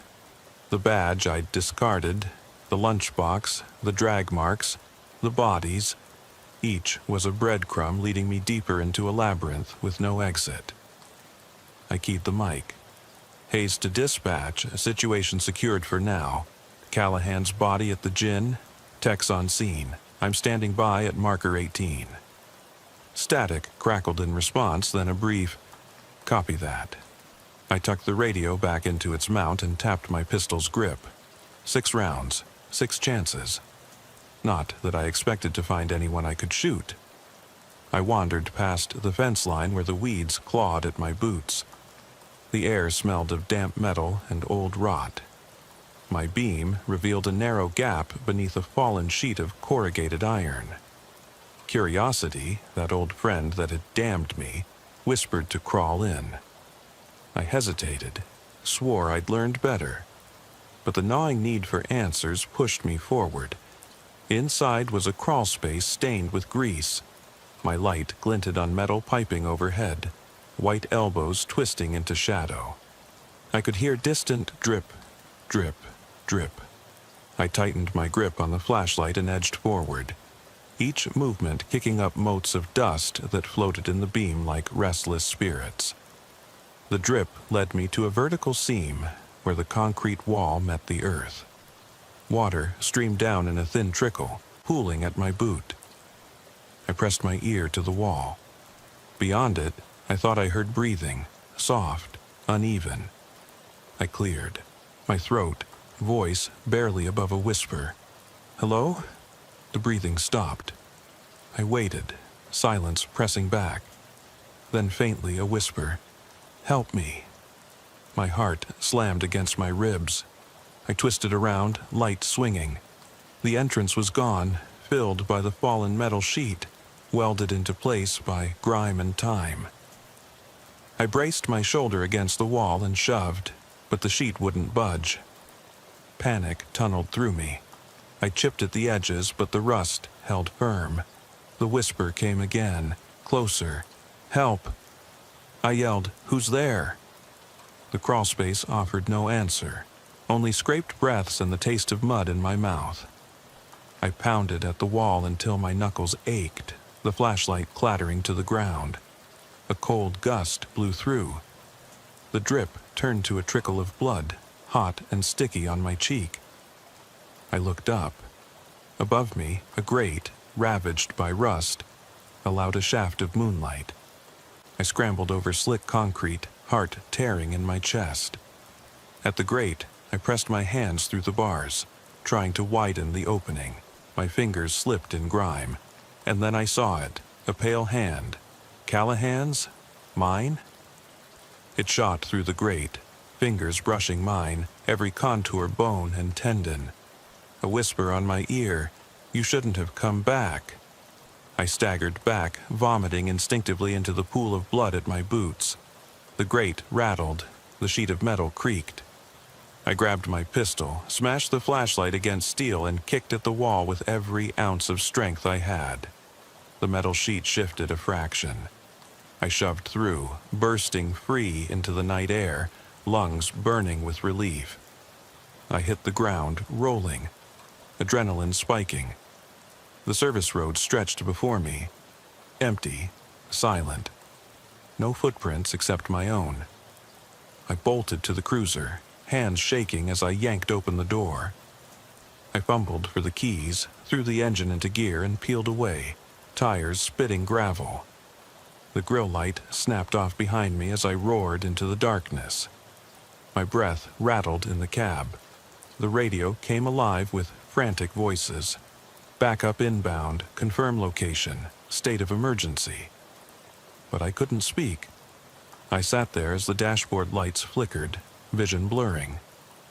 The service road led back to the highway, then on to the station, where answers might await or more questions. I drove on, the world narrowing to a point in front of me. The mist thickened, swirling over the hood like living smoke. The darkness closed in, but I pressed on, driven by a force I couldn't name. My reflection in the mirror was gone, only empty roads stared back. And in that emptiness I realized this road had no end. Not for me, not for anyone who followed its whispering path. It fed on silence, on unanswered calls, on fear left unsaid, and every mile deeper, every secret uncovered, only drew me tighter into its clutch. I glanced at the dash clock, 3:31 a.m., and swallowed hard. Dawn was hours away, but I wasn't going home, not yet, not while the road still called, still breathed its secrets around me. I kept driving, wipers dragging across the glass, lights carving a tunnel of night. And as the sky lightened faintly in the east, I knew the truth I carried wouldn't let me rest. The road carried me forward even as my mind felt rooted in place. I passed the blinking sign for Meadow Creek Bridge, its yellow letters bobbing in the darkness. My knuckles ached from gripping the wheel, but I didn't dare loosen my hold. Somewhere behind me lay the steel crawlspace, the voice whispering warnings I couldn't unhear, and somewhere ahead was the station. Bright lights, other officers, paperwork, questions. But between those points lay the stretch of a highway that had become its own entity, feeding on silence and fear. Half an hour later, I turned onto County Road 17, where the asphalt narrowed and the tree line pressed closer. The mirrors showed nothing but darkness and the occasional gleam of eyes, deer mostly, but tonight they seemed to linger longer, watching. I slowed to 20 miles per hour, scanning the shoulder. My headlights briefly illuminated a pile of leaves. and for a second I thought it might be a body curled in a fetal position. My heart leapt. I slammed on the brakes and swung the beam onto the leaves. They fluttered in the breeze, empty. I exhaled, chest heaving. I radioed dispatch. Hayes to dispatch. Passing marker 17. I'll be in 5. Silence followed. A decision to wait until I reached safety before reporting. I switched off the dome, pressed the visor down over my eyes, and let the red glow of the tail lights guide me. At 4:15 a.m., I pulled onto the concrete apron of the sheriff's department. The building loomed, windows dark, a single lantern over the front door swinging in the breeze. I killed the engine, and the wipers came to rest. Inside the cab, the quiet felt heavy, so heavy it pressed my shoulders down. I unbuckled, grabbed my flashlight and pistol, and stepped onto the cold concrete steps. Inside, the fluorescent lights hummed. Officer Martinez sat behind the front desk, her uniform crisp despite the hour. She looked up as I entered. "Callahan's body's been logged," she said softly. "Coroner's cleaned up the gin. Forensics will sweep it again later." Her voice was measured, polite, but I could see the concern in her eyes. I nodded, brushing rainwater from my jacket. "Anything else come in?" She glanced at the monitor. A few routine traffic calls, alarms, nothing significant. Number. They held dispatch open for your report, but when you didn't speak, it timed out. She sighed, and I could almost hear her relief. "Want coffee?" "Please," I said. She stood, walked behind the desk, and punched a button. The coffee machine whirred to life. I sat on the corner, my flashlight and pistol on the desk beside me. Her heels clicked as she crossed the room. She handed me a steaming cup. The aroma was sharp, familiar, a tether to normalcy. I held the cup, letting its warmth seep into my palms. The break room clock ticked over 4:30 a.m. The sky outside was still ink, but hints of gray began to show at the horizon. I looked at Martinez. "You ever feel like some places keep secrets?" She bit her lip. "What do you mean?" I took a sip. The coffee was bitter. Like the woods along 63, or the gin, or that crawl space. You get the feeling they remember. She leaned against the desk, folding her arms. "I've been on that stretch dozens of times. Never saw anything out of the ordinary."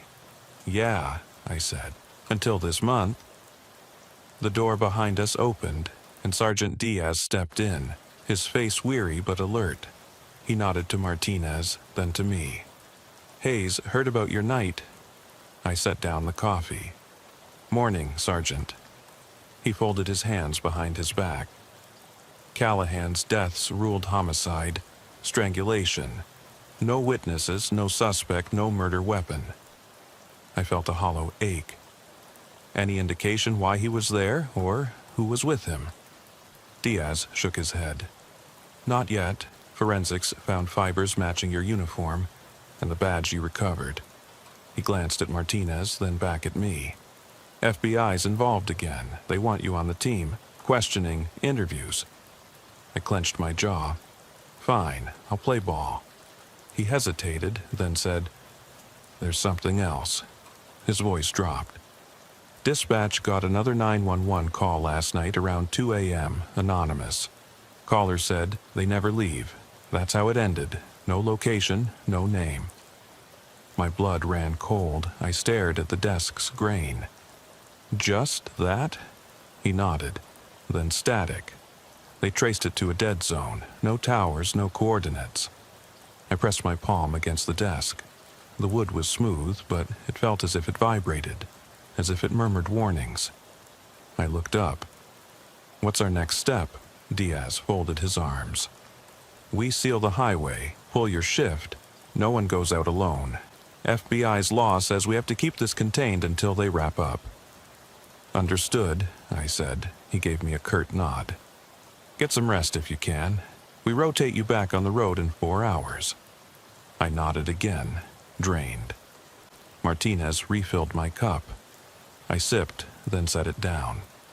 I felt the weight of dawn pressing against the windows, and I realized I hadn't blinked in minutes. Diaz left. Martinez retreated behind the desk. I sat in silence, listening to the hum of fluorescence, the slow drip of the coffee machine, the faint breathing of the building itself. Outside, sirens howled in the distance as backup hit the gin. Inside, I felt smaller than I had in years. A rookie whisked back to the scene of his worst nightmares. I stood, grabbed my gear, and walked to the locker room. The tile floor was cold under my boots. I peeled off my uniform, dropped it into the hamper with a thud. My skin felt slick. I stepped into the shower, and scalding water pounded my back, washing off mud, sweat, and a year's worth of dread. I scrubbed until the water ran clear, but the smell of swamp and grease stayed in my nose. When I finished, I wrapped a towel around my waist and stared at my reflection. Eyes sunken, face drawn. I thought of Caroline's smile, the way she fussed with my collar before I left. I thought of the lunchbox, the field rep who vanished, Deputy Forrester whose disappearance launched this crazy pattern of horrors. I thought of the hidden crawl space, the battered badge, Callahan's hand slipping through the grate. I shrugged on my uniform, button by button, and holstered my pistol fresh. I left the station before Helena could notice, making my way back to my cruiser in the lot. Dawn had broken, pale gold spilling across the asphalt. The highway lay quiet beyond the station gates. I sat behind the wheel, radio off. I watched dawn spill light over the shoulder, over the swamp, over a road that should have been just pavement and trees, but it wasn't. Not anymore. This stretch of highway had become something else, something alive.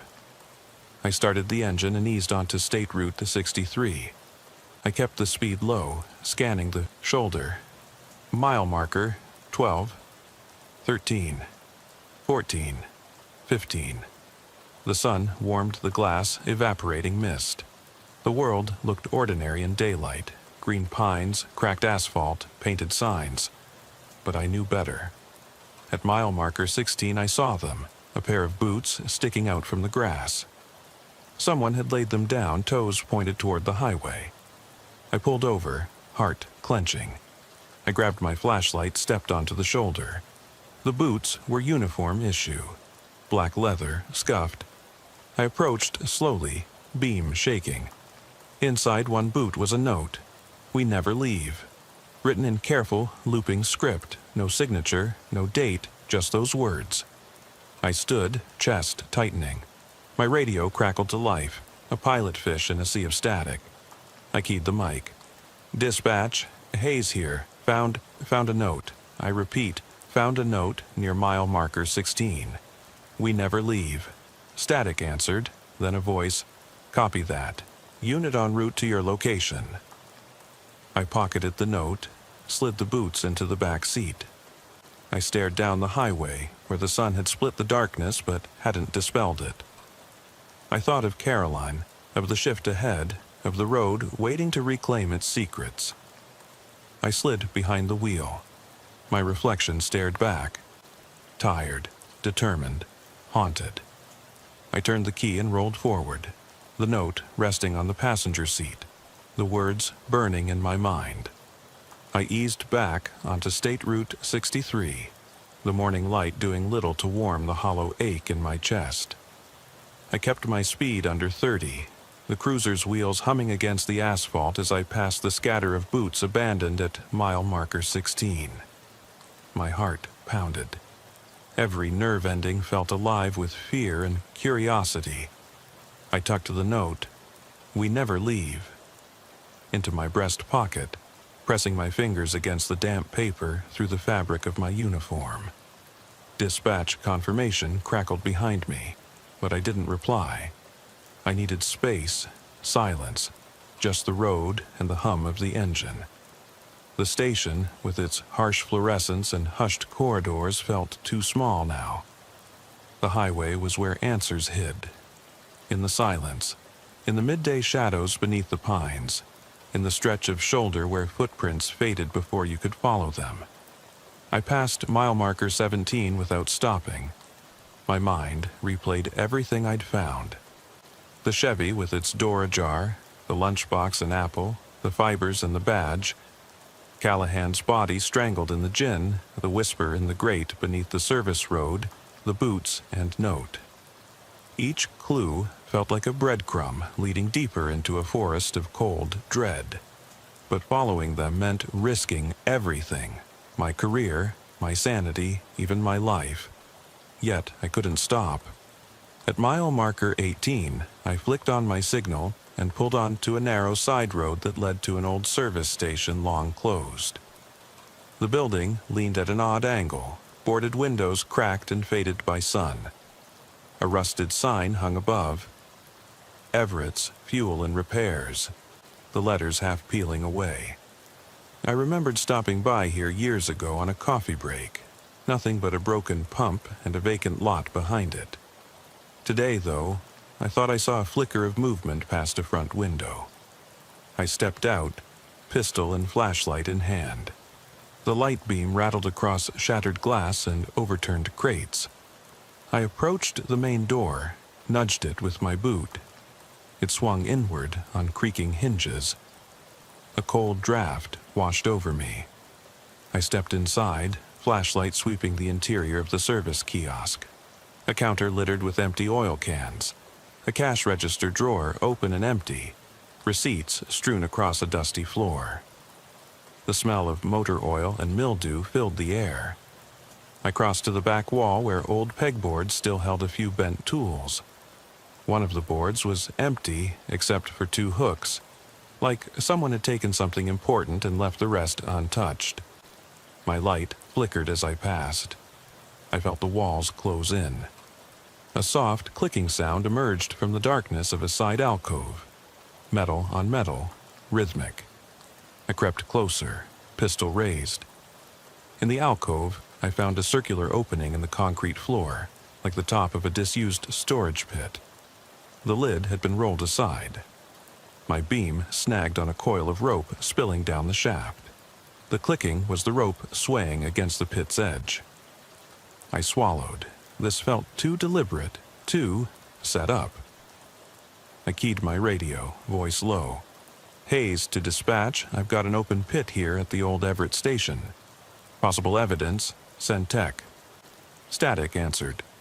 Copy that, Unit 47. Backup on the way. But I already knew I wouldn't wait. I knelt, lifted the flashlight end over the pit, and peered down. Blackness swallowed the beam after a few feet. Then I saw something glint further down. A small metal object catching the light. I stretched a gloved hand into the pit and fished it out. Another badge. This one unmarked, scratched nearly smooth. I turned it over. No seal, no number. Just a worn circle where something had been embossed long ago and rubbed away. I straightened and scanned the room with my flashlight. Shadows danced along walls, painted with grease stains. The silence pressed in until I could almost hear my own heartbeat. I thought I heard a soft sob echoing from beneath the counter.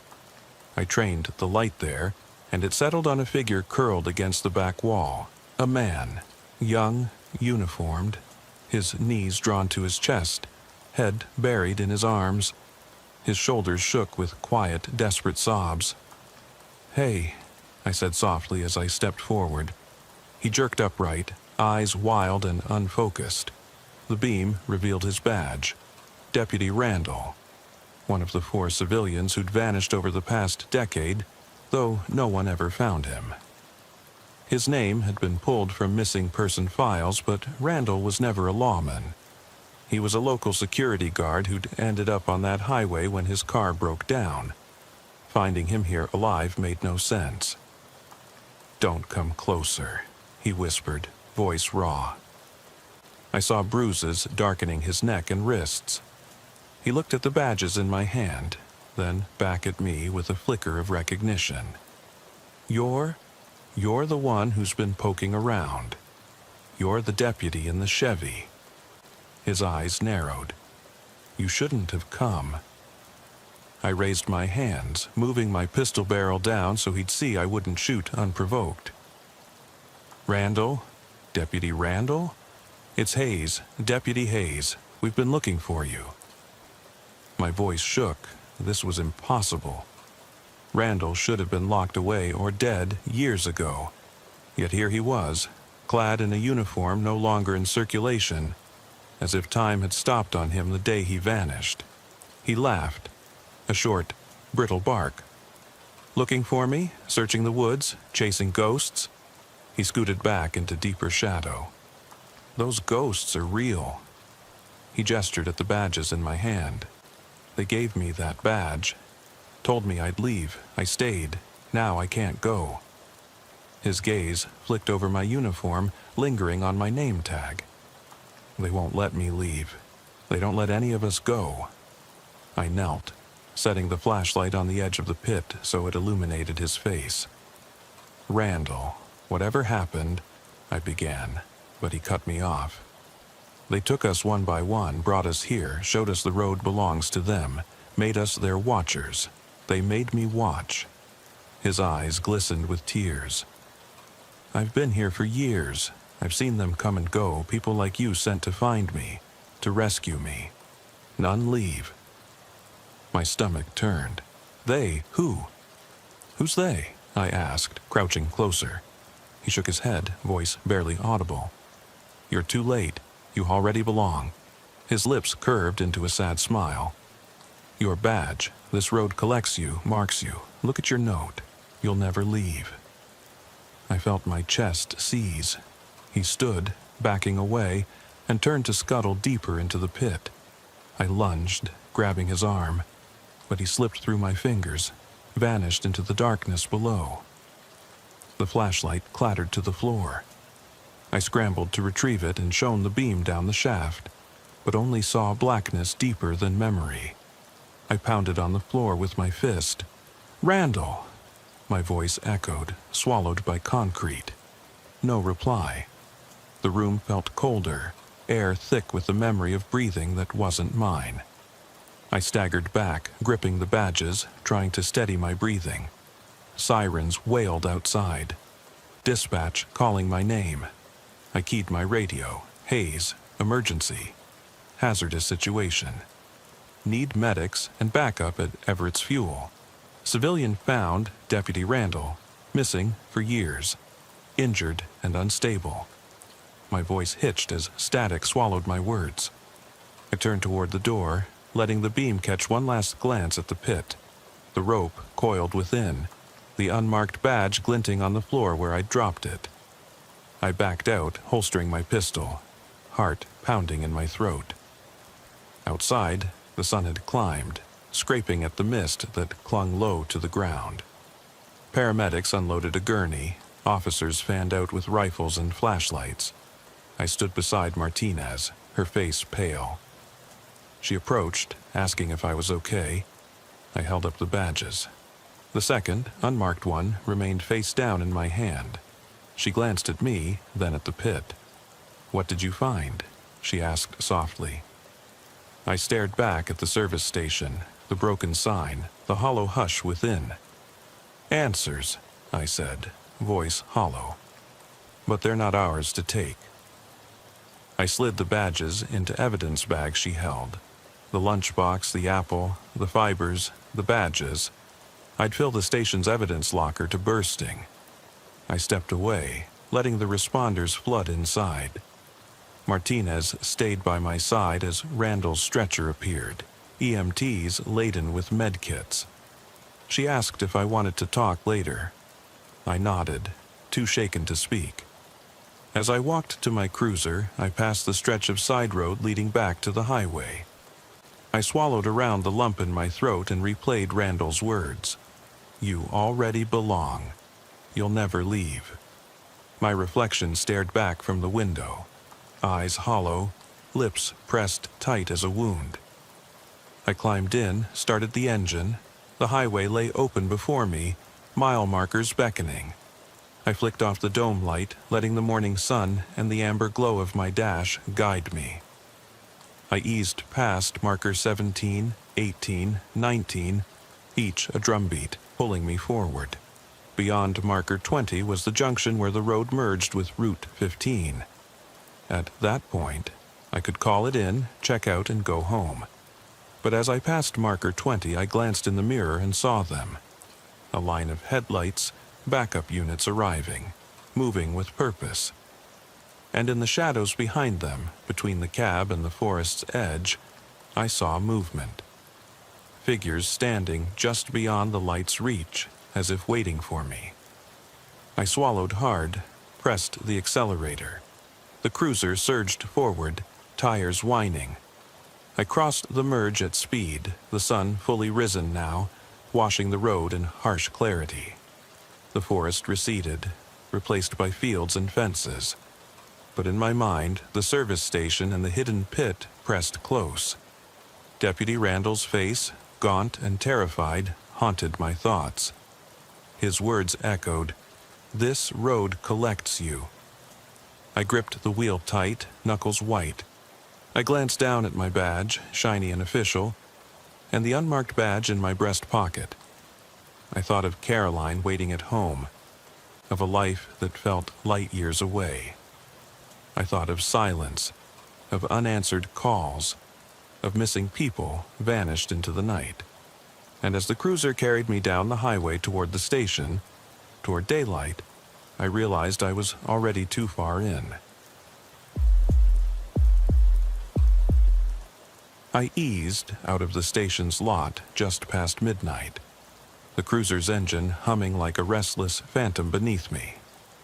The dashboard's glow painted my hands in pale blue as I flicked the CB radio on and off, silent, empty.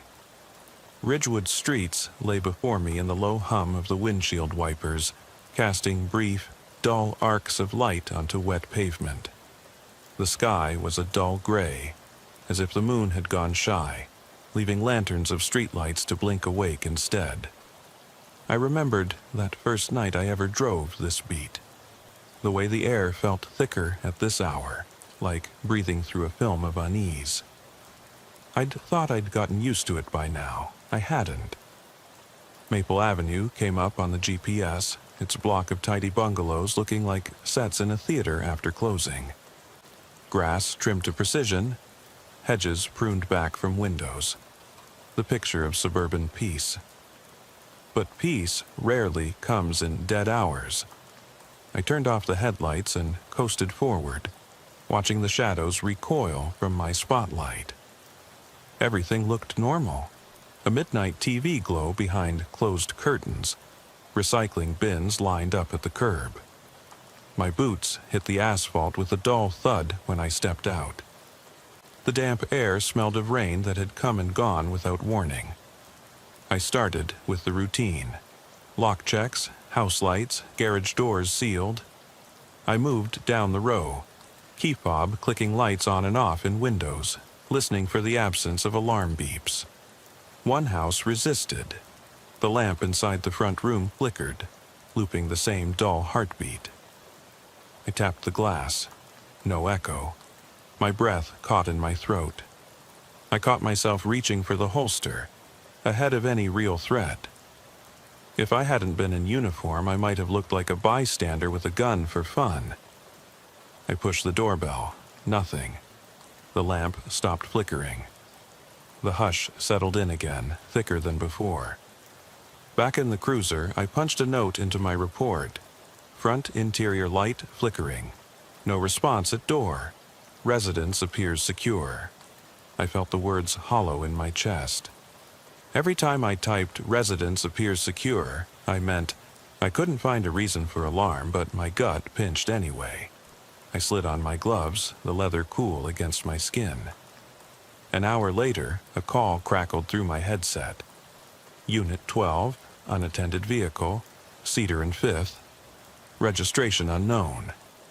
My radio chirped under the weight of my sigh.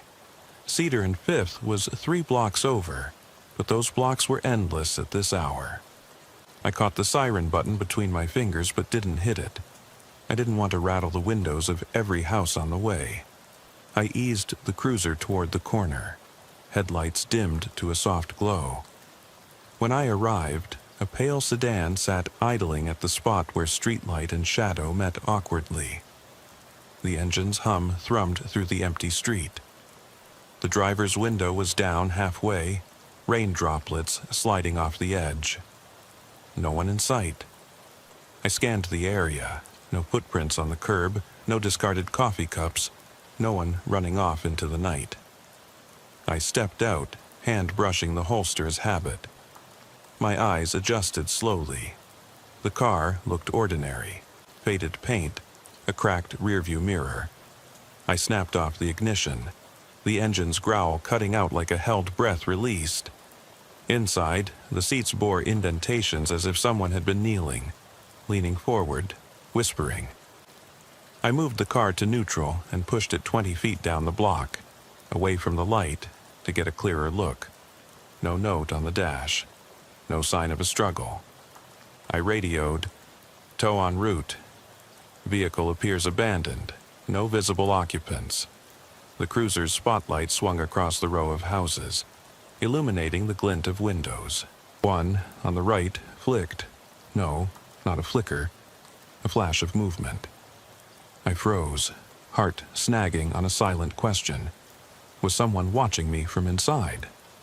I stomped back to the car, peered through the tinted glass. Nothing. The streetlight's halo pulled away, just empty frames. Back on the road, I called in the description. Same make, unknown plate. Interior light on, no driver. The dispatcher's voice sounded brittle in my ear. "Copy that. Let me know if anything changes." As if it ever did. I drifted toward the industrial edge of Ridgewood next. The shuttered warehouses coaxed dark shapes from the docks like lurking shapes in a child's nightmare. I kept the spotlight on low. A random cat scampered from beneath a dumpster, scattering paper towels and loose debris. I remembered another call. A half-open loading bay, forklift tracks frozen in a puddle. I stamped out across cracked concrete, flashlight slicing a swath of yellow. No footprints beyond my own, no muffled voices. I slammed the bay door shut, pressing my shoulder against the metal rib. My breath steamed in my glove. I caught my own reflection. Gray-haloed eyes, sagging jaw, uniform crisp in the dusty light. The echo of my shoulder on the steel rung out, a single note of punctuation. I climbed back in the cruiser, the seat cold against me. I typed another report. Industrial area bay door unsecured. No persons present. Secured and cleared. I hit send. My own words looked wrong on the screen. I sat there for a minute, staring at the field's final dot. The next dispatch came through. A domestic violence follow-up on 4th Street. I called in en route. When I arrived, the house was silent, its white porch stairs worn smooth. I knocked. No answer. A door locked with a chain inside, casting a diagonal line of shadow across the wood. I used the key provided at intake, stepped inside, and the floor creaked like it knew my name. I moved quietly, expecting tension to snap at my heels. The living room was empty. I climbed the stairs. A child's shoe stood at the base, dusty. I inhaled. No crying, no pleading, just the quiet weight pressing down. I cleared the bedrooms, closets, found nothing but an overturned nightstand. I called dispatch. Negative contact. No signs of struggle, but chain was in place. Caller must have misdialed or panicked, all secure. I rubbed my neck, trying to chase the chill away. Halfway through the shift, my boots thudded along suburban streets again, where every house had a name on its mailbox and every lawn gave no clue of trouble. My radio stayed silent. I leaned back, closed my eyes for a second, and relived the earlier nights. Half-open doors, idling cars, the empty house with the sobbing woman, so convinced someone lurked when no one did. I wondered how many people were alive with the echo of fear they'd heard in their own heads. I wondered how many would never sleep soundly again. The clock on the dash read 3:17. I flicked the CB again. Nothing. I flicked it off. I headed toward Ridgewood Park, its parking lot strewn with wood chips and the silhouettes of swings. I pulled up beside the playground, green chains creaking in the breeze. I reached for my flashlight, clicked it on. No radio calls had come from here in months, but tonight I felt drawn. The swings hung empty, seats swaying like broken promises. The slide's metal sheen reflected each street lamp in a line of cold silver. I walked the perimeter, notes in my mind, wood chips damp, fence padlocked, no footprints beyond mine. The swing chains clinked quietly like tentative applause. I stood still, listening for something beyond crickets and distant hum of traffic. My chest pressed in on my lungs. The silence around me wasn't empty. It was heavy, expectant. I remembered a dispatcher's voice. They want to believe it's routine. They never look past the badge. I shook my head, fingers tightening around the flashlight. I made a slow circle, each step echoing. Then I heard it, a faint whine, like the car's engine at Cedar and Fifth. I spun toward the parking lot entrance. Nothing moved. My breath caught, and I realized the whine was inside my skull, the echo of every call I'd ever dismissed as routine. I blinked, swallowed, and exhaled. I tapped the mic. All units, be advised. No new activity at the park, investigating personal unease. Over. My voice sounded foreign, distant. I climbed back into the cruiser, every bone in me asking the same question. When does routine become a warning? The radio remained silent, but the weight of every unfounded call pressed in, riding shotgun beside me. I drove off, headlights peeling across empty streets, carrying the echoes of unsolved nothingness in my chest. And as I rounded the corner back toward the station, I caught my reflection in the rearview mirror. Eyes red-rimmed, mouth set in a thin line. The badge on my chest felt heavier than the holster at my hip. I flicked the radio off for good and settled in, ready to race toward whatever phantom call came next. Because in graveyard shifts, the routine is the monster you never see, and the fear is what you leave unsaid. I drove on, the road unspooling like a dark ribbon ahead of me. Headlights caught the twin bars of yellow dividing lines, worn thin by years of traffic, now barely visible in the damp sheen. Evening's last breath still lingered in the air, but the world felt paused, as if waiting for something to happen that no one could name. I flicked the wipers once more. They swiped empty air, and reached to cradle the mic, the weight of my gloved hand steadying me. My next call was nothing urgent. A welfare check at an address off Oakwood. An elderly man, they said, hadn't picked up his phone in 2 days. I punched the location into the GPS. It led me down streets where street numbers climbed with predictable regularity. Houses here set back further from the road, lawns overgrown with dormant weeds, the kind you only notice when you're looking for wrongness. I parked half on the curb, engine idling low. The house looked lived in. A porch light still on, curtains drawn tight. I ended the parking brake with a soft click and stepped onto the concrete, each footstep landing with a hollow echo. The front door key turned easily. Inside, the air smelled faintly of mothballs and cooked cabbage. Wallpaper peeled at the edges, curling like old skin. I called out, "Mr. Lennox, this is the PD dot." My voice sounded small in the foyer. No answer. I moved toward the living room, eyes catching on a rocking chair paused mid-swing, its cushion depressed in the center. I slid my flashlight beam across a coffee table littered with pill bottles and yellowed newspapers. The TV was off. A chair faced the screen, empty. I felt the vibration before I heard it, a pulse in the floor. I dropped to one knee, hand on a faint hum beneath the hardwood. The hum grew, deep and low, until it felt as much inside me as around me. My heartbeat synced with the vibration, or maybe it was my fear. I rose slowly, training the light on the base of the chair. 2 legs pressed into the floorboards, 2 hovering above. No feet visible. The chair rocked back and forth. I swallowed. "Mr. Lennox, are you all right?"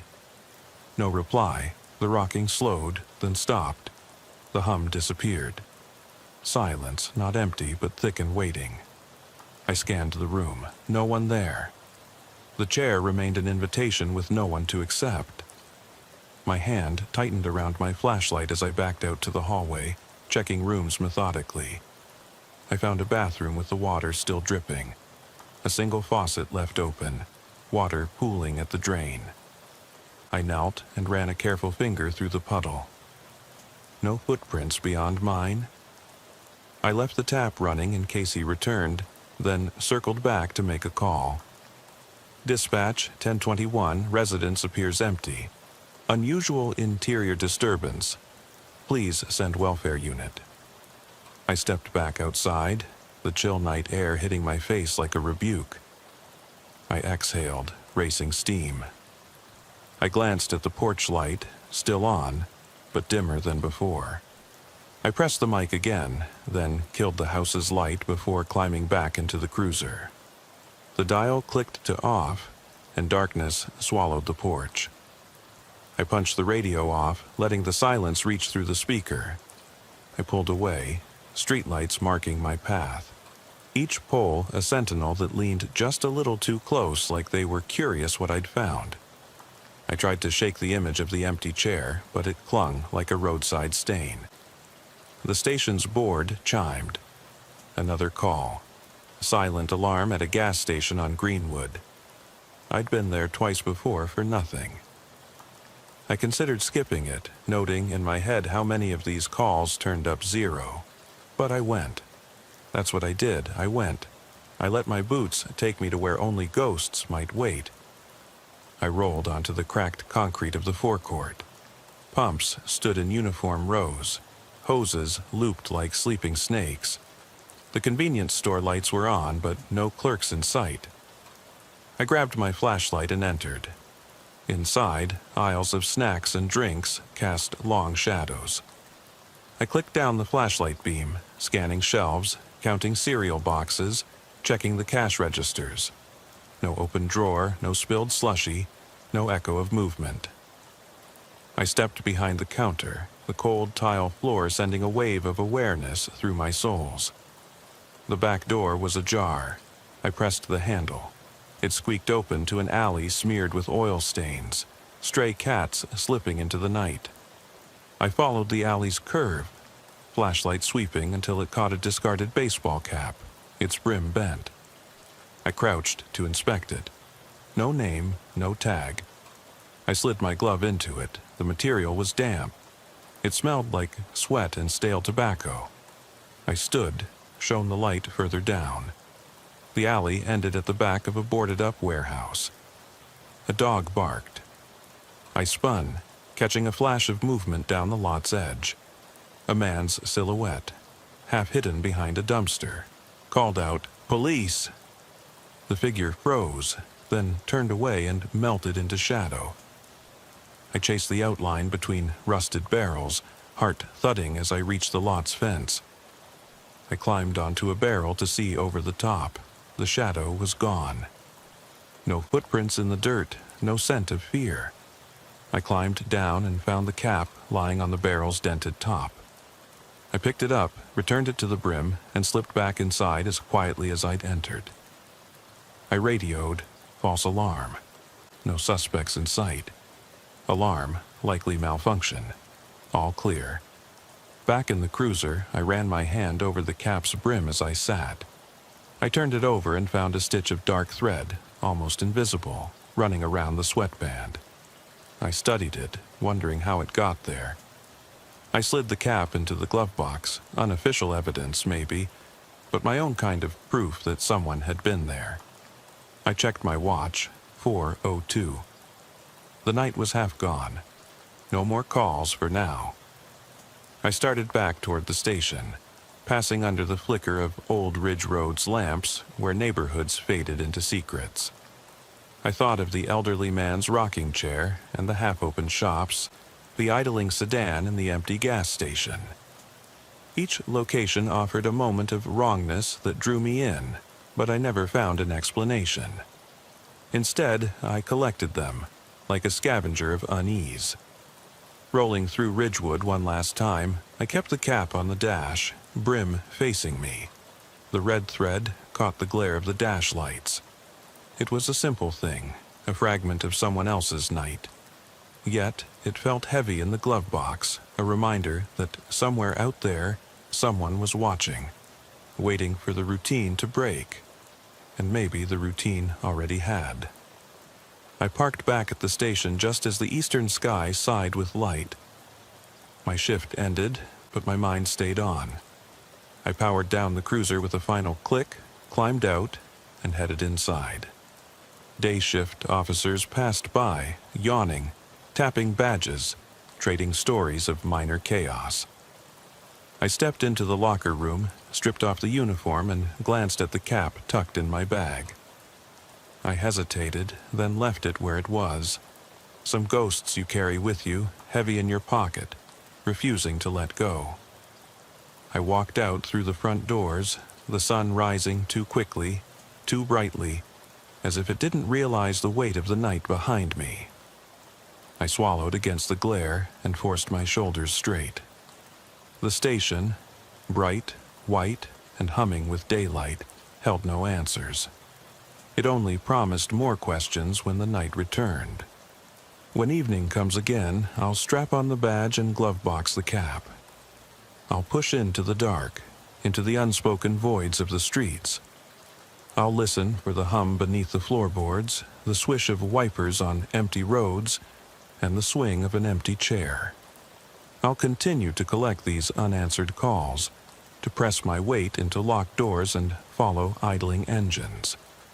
Because in the graveyard shift, the routine is not what it seems, and the silence is not empty.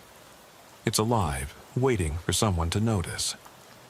I eased back onto Ridgewood's main artery after locking my cruiser at the station. The streets yawning wide in the faint promise of night's return. Toward the east, the sky still clung to bruised twilight, but the west had already slipped into ink. I pressed my shoulder against the cruiser's door, wishing briefly I could press myself into oblivion instead of out here alone. But routine had me by the collar.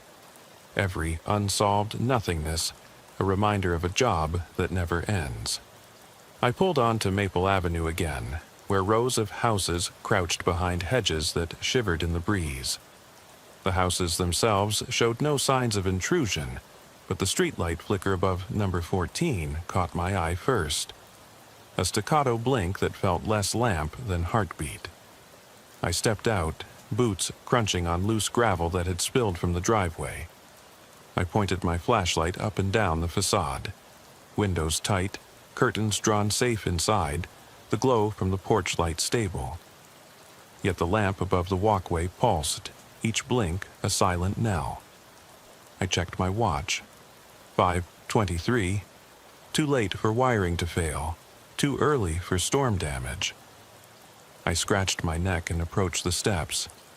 Every nerve ended in my fingertips, and I resisted the urge to grip the holster like a security blanket. I placed a gloved hand on the front door, listening for the hum of electricity in the conduit. Nothing but the lamp's stutter and the click of my own heartbeat. I rang the doorbell. Press. The lamp blinked twice more. Press 3 beats. Nothing. I tapped the glass beside the peephole, soft as a whisper. No footsteps, no one inside. I radioed it in. Unit 12 at Maple 14. Exterior light malfunction. No response inside, checking interior. No one suggested I go in, but I did anyway. I found the spare key under the mat, standard precaution, and stepped inside. The air was perfumed with stale air freshener and cold tile. A framed photo on the mantel, leaned forward like a watcher. A family smiling, sunburned cheeks, slingshots drawn on a beach. Below, the hall stretched narrow. I quarantined my flashlight beam to the ground. No footprints except mine, no glass shards, no trace of a forced entry. I followed the side hall to the breaker panel. I opened the box, checking switches. All set. I flipped the lamp's switch at the wall. Nothing changed. The wiring was sound. The lamp was as possessed by hesitation as I was. I slipped the key back under the mat and exited, noting only the odd pocket of unease knotting at my chest. I walked back to the cruiser and sat, searching my mind for a mundane explanation. Circuitry glitch? Bulb on its last flicker? A question too small for the weight it bore. I slid behind the wheel, flicked the CB twice for clarity, then set off again. I decided to head downtown, only a mile away, but the downtown lot was deserted at this hour. Storefronts shuttered, sidewalks empty, the familiar veneer of commerce now a graveyard of signs. I had responded before to a call from the diner at 5th Street in Maine. Alarm tripped, but no forced entry, the cash drawer secure, yet ajar. It felt routine then. Now it felt like an echo I needed to revisit. I parked beneath the diner's neon sign, its open scrawl dark, the windows secretive behind metal gates. I flashed the beam up at the menu board.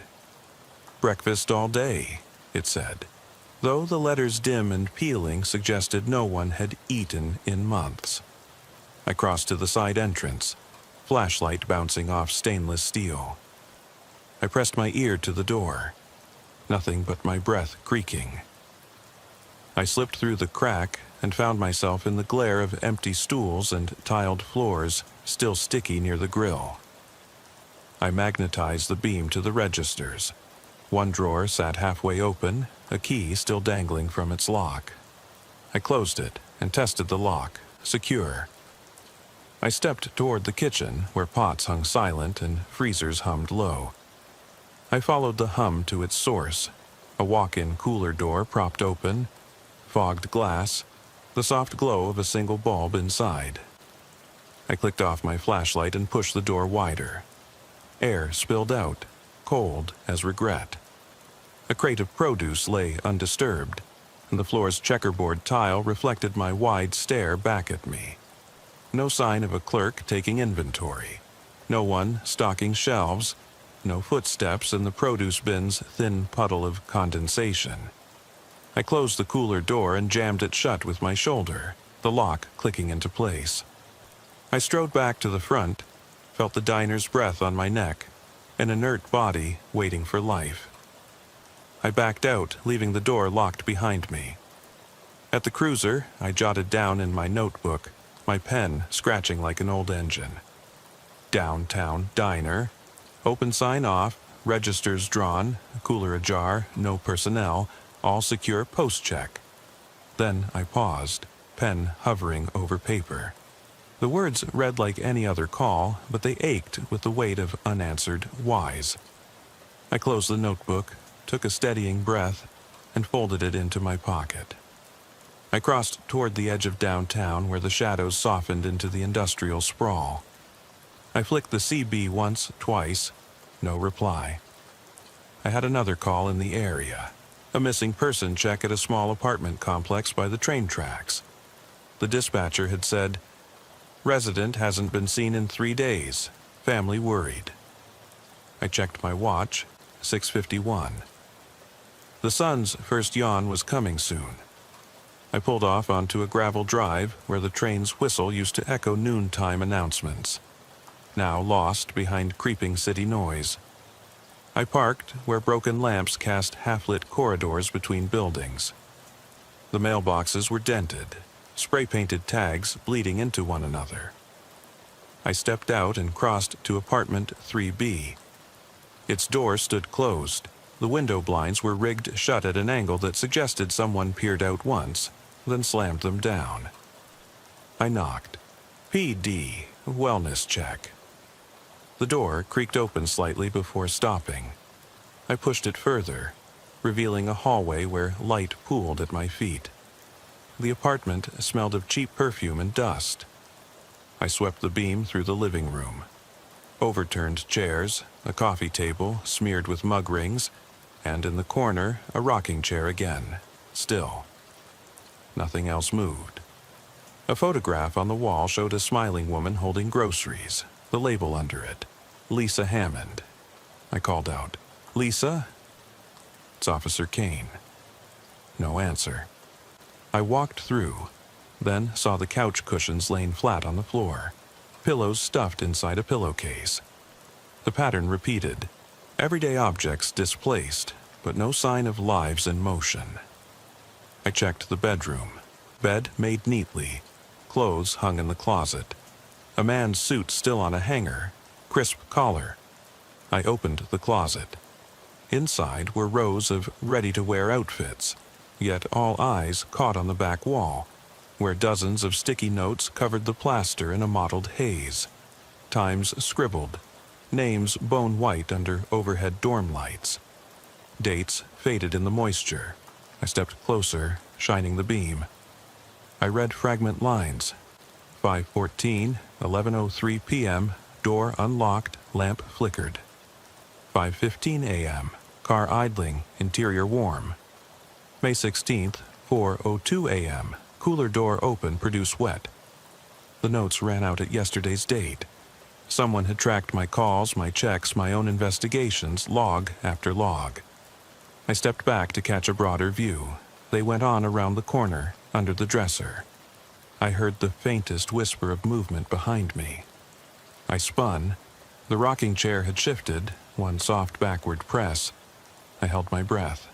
The chair rocked again, slower, deliberate, no one in sight. My voice caught. "Lisa?" Silence beat my ear. I radioed dispatch in a rush. Unit 12 to HQ found detailed log tracking my previous calls at 3B Hammond. Entrance point secured. No sign of Hammond. Possible surveillance in play. Advise response team to 3B. I pinned my gaze on the rocking chair, its back drumming faintly against the floor. I felt hollow beneath my uniform, like the chair had sucked the last of my certainty right out of me. I stepped out of the apartment to phone in more details, but the building's hallway seemed to twist behind me. Corridor that should lead to the stairwell now wound toward the locked front door. I walked forward. The door receded. I broke into a run, adrenaline ripping through my calm exterior. I threw an elbow into the nearest door, which gave way to a closet stuffed with hangers that clattered down like chattering teeth. I yanked it open and popped into the next unit, 4A, slamming the door behind me. The apartment was empty, walls bare, the floor spotless. I braced against the door and wrapped my flashlight on the center. I turned the knob, locked. I tried the call button on the handle, nothing. I pounded, rattling the door until my knuckles stung. The hall beyond stayed still. I pressed my ear to the door, no sound but the echo of my own heartbeat. The apartment grew colder, the air pressing in. I closed my eyes for a moment. My training said, don't panic. My gut said, don't trust this building. I reached for my phone, no service inside these walls. I patted my pockets, no radio contact. I remembered my badge, flashlight, handcuffs. None of it did any good here. I glanced at the closet door I'd entered through, wondering if escape required surrender. The walls held too many echoes, too many unknowns. My boots scraped the tile as I took one slow step toward the living room, flashlight in hand. I caught sight of movement in the beam. A handful of yellow sticky notes perched on the coffee table. as if dropped there just now. I lunged forward, grabbed one, read the date. Today's date, followed by the time, 6:53 a.m., scribbled in a hand I recognized as my own. I sank to the couch, pressing the note to my chest as if it could shield me. The lamp above me blinked off, then on. Silence ceased to be absence. It was what watched me from the dark. My phone vibrated somewhere back in the cruiser, unanswered. My radio crackled faintly beyond these walls. My reflection in the window stared back at me, uniformed and stranded. I realized then, routine had broken into me, undone the line between observer and observed. And the night was only halfway done. The night pressed in around me like a living thing as I slipped through the empty hallway of apartment 4A, the door clicking shut behind me. I kept the beam tight, spotlighting the thin sliver of carpet that led toward the small kitchenette at the back.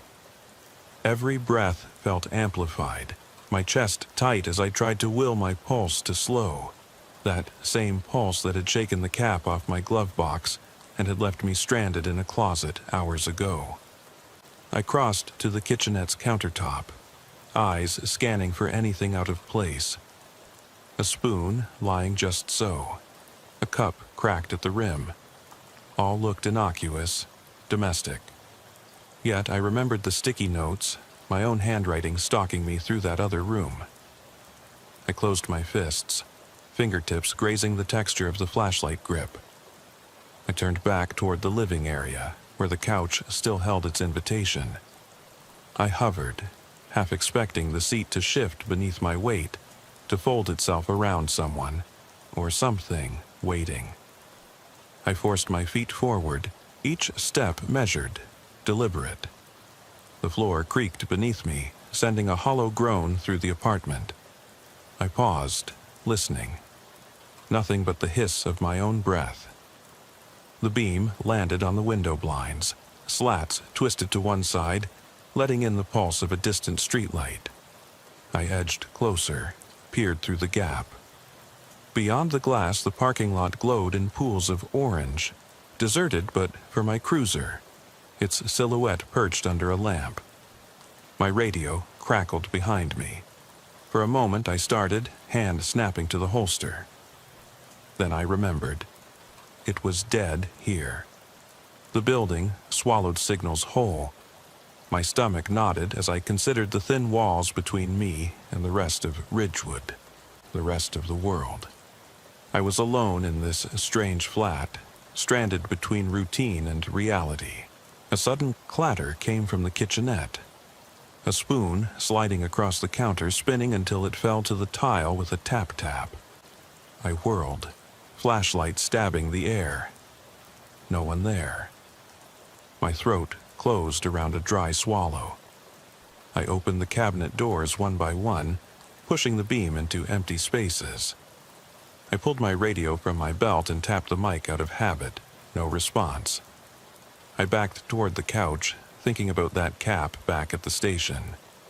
The red thread stitching burned in memory, a breadcrumb I carried but couldn't follow.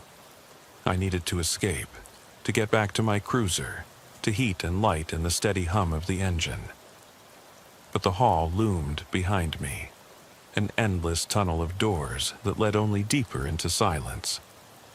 I pinched my eyes shut, forcing thoughts of flashing lights and backup to crowd out the dark. When I opened them again, the couch's cushions were displaced. The seam between seat and back split open, as if someone had clawed the upholstery from within. My boots carried me forward faster than reason should allow. I yanked at the cushion, half expecting a body to tumble out.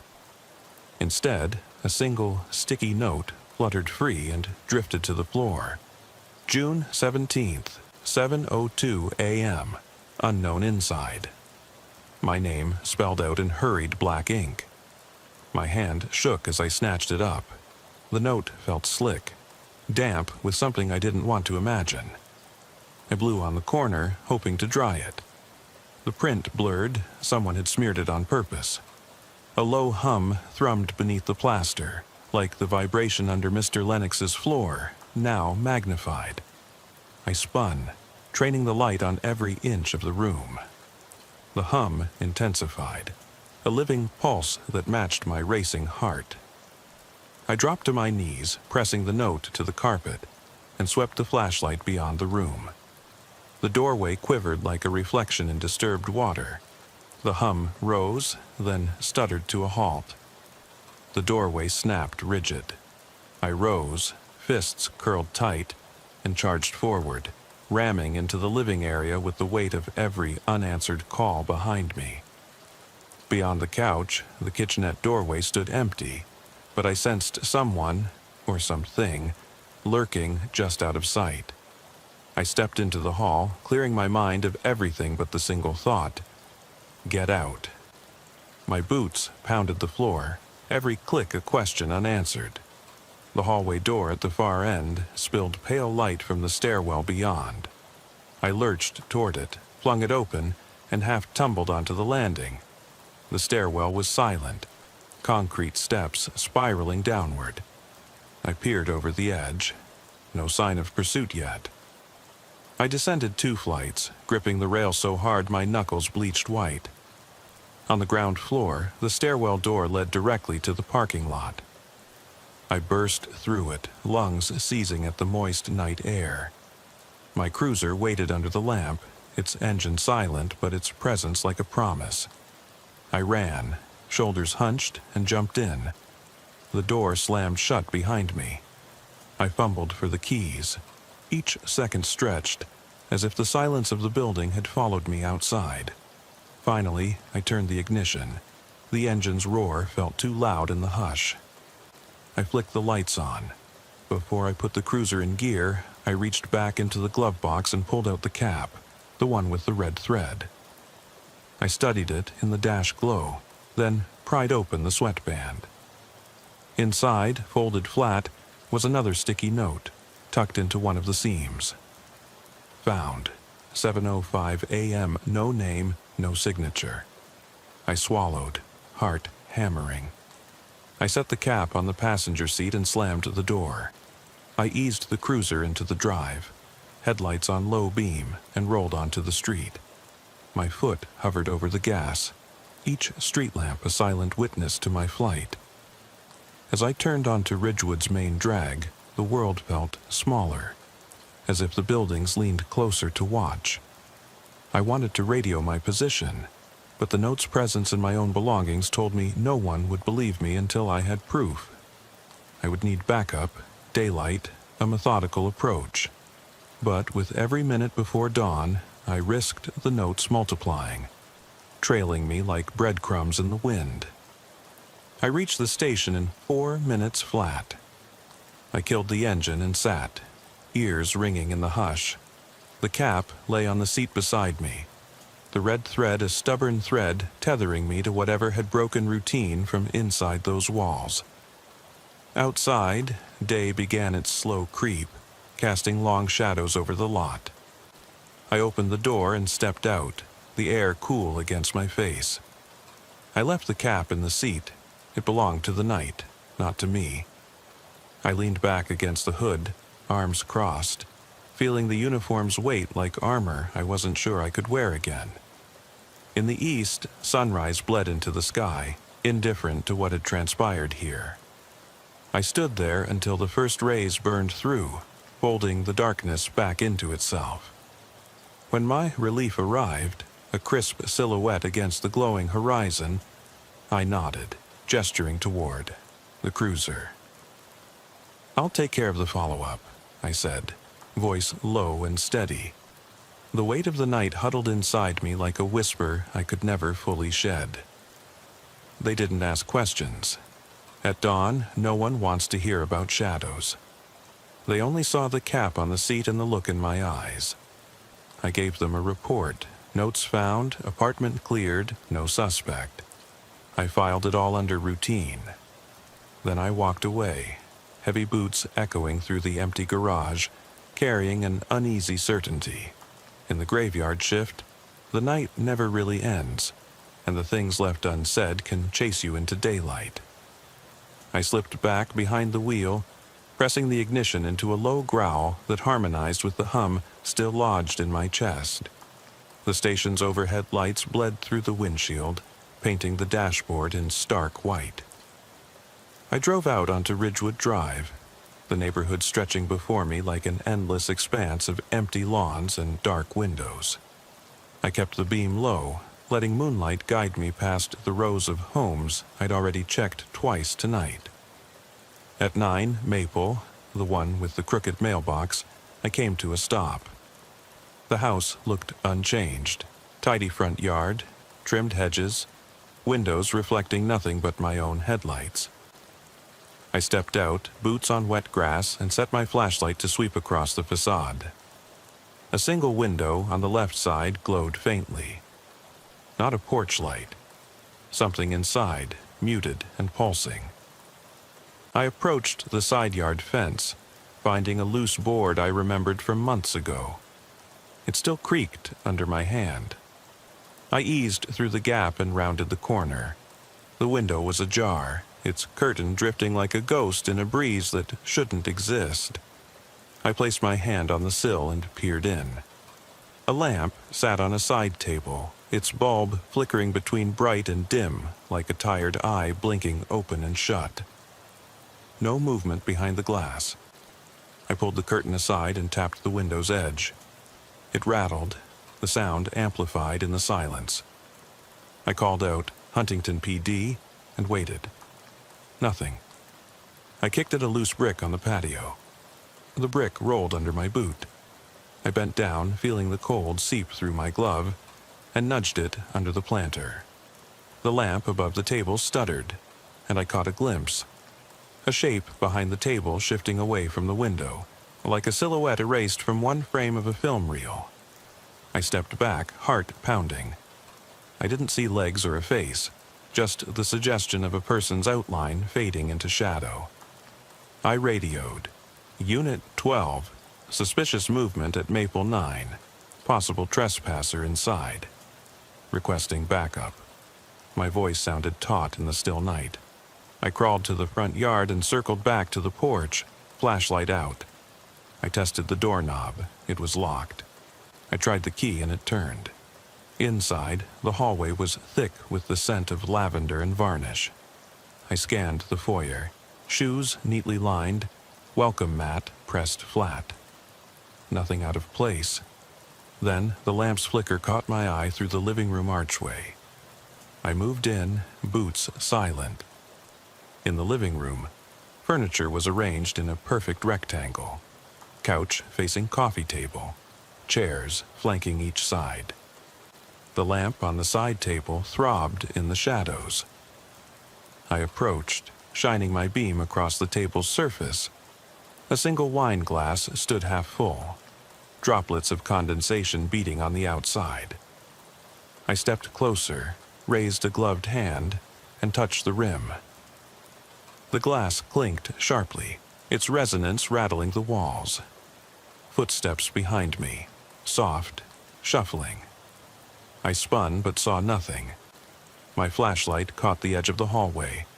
Footprints appeared on the hardwood, muddy and fresh. They led away from the living room, past the staircase that climbed to the second floor. I swallowed, lifting the beam upward. Shadows pooled at the top of the stairs, as if every shadow in the house had gathered there. I thought of the old women's tales of objects moving when no one was there. I thought of the rocking chairs and the sticky notes. But this was different. This was active, alive. I radioed backup again, but got no response. My pulse spiked. I realized my signal was still dead inside this house. I could feel my chest tighten as I started up the stairs, each step a test of will. I kept the light trained on the hallway, its walls documented with family photos. Smiling faces frozen in time, oblivious to whatever was creeping through their home. At the top, a door stood slightly open, bedroom painted in soft blue. I entered and froze. The lamp from below lay shattered on the floor, its bulb flickered here on the nightstand. A figure crouched over the bed, its back to me. I cleared my throat. It didn't move. My flashlight beam landed on the side, a mirror reflecting my own reflection. But behind me in the glass was another set of eyes, dark, hollow. I raised my voice. "Police! Come out with your hands where I can see them." The figure shifted. It raised slender, pale hands. Fingers splayed, but it didn't step forward. The mirror's reflection trembled as if it disagreed with the room's reality. I exchanged the beam between the figure and the mirror, but when I looked back at the bed, it was empty. The bed covers drawn to one side, a hollow shape pressed into the mattress. I whirled through the doorway, ready to chase, but the hallway beyond was unnatural. Its length stretched. The door at the end was farther than I remembered. My boots pounded as I sprinted toward it. The photographs on the walls gazed down at me, faces smiling wider, their eyes sliding toward me. I reached the door, yanked it open, and slammed into a wall of mirrors.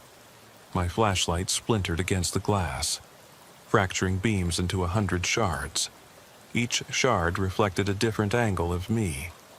Grime on my face, fear in my eyes, uniform stained with sweat, and in every reflection behind me a shape pressed close. Too many shadows, too many watchers. I backed away, heart hammering against ribs, and the mirrors began to pulse, flickering between white and black like a failing signal. I slammed my fist on the mirror nearest me. It trembled, then went opaque. I turned and ran, barreling down the hallway, boots echoing. Doors I'd passed earlier were now shut tight, blocking my path. The staircase I'd climbed was gone, replaced by a wall of sticky notes plastered over the paneling. I tore them away, hands moving blindly, dates, times, and locations. My own reporting stitched into the wallpaper of this nightmare. I spun around, searching for an exit. The only clear path was the room I'd just left. I slipped inside and found a window cracked open, moonlight pouring through. I flung myself onto the sill, scraping my palms, and dropped to the yard below. I landed with a heavy thud on wet grass. I looked back. The window was closed, the curtains drawn neat. No sign of anything abnormal. I scrambled up and ran across the lawn to the fence, squeezed through the gap, and climbed onto Ridgewood Drive. I paused only to catch my breath, chest heaving. The street was empty. I saw my cruiser's silhouette under the street lamp across the way. I sprinted toward it, keys already in hand.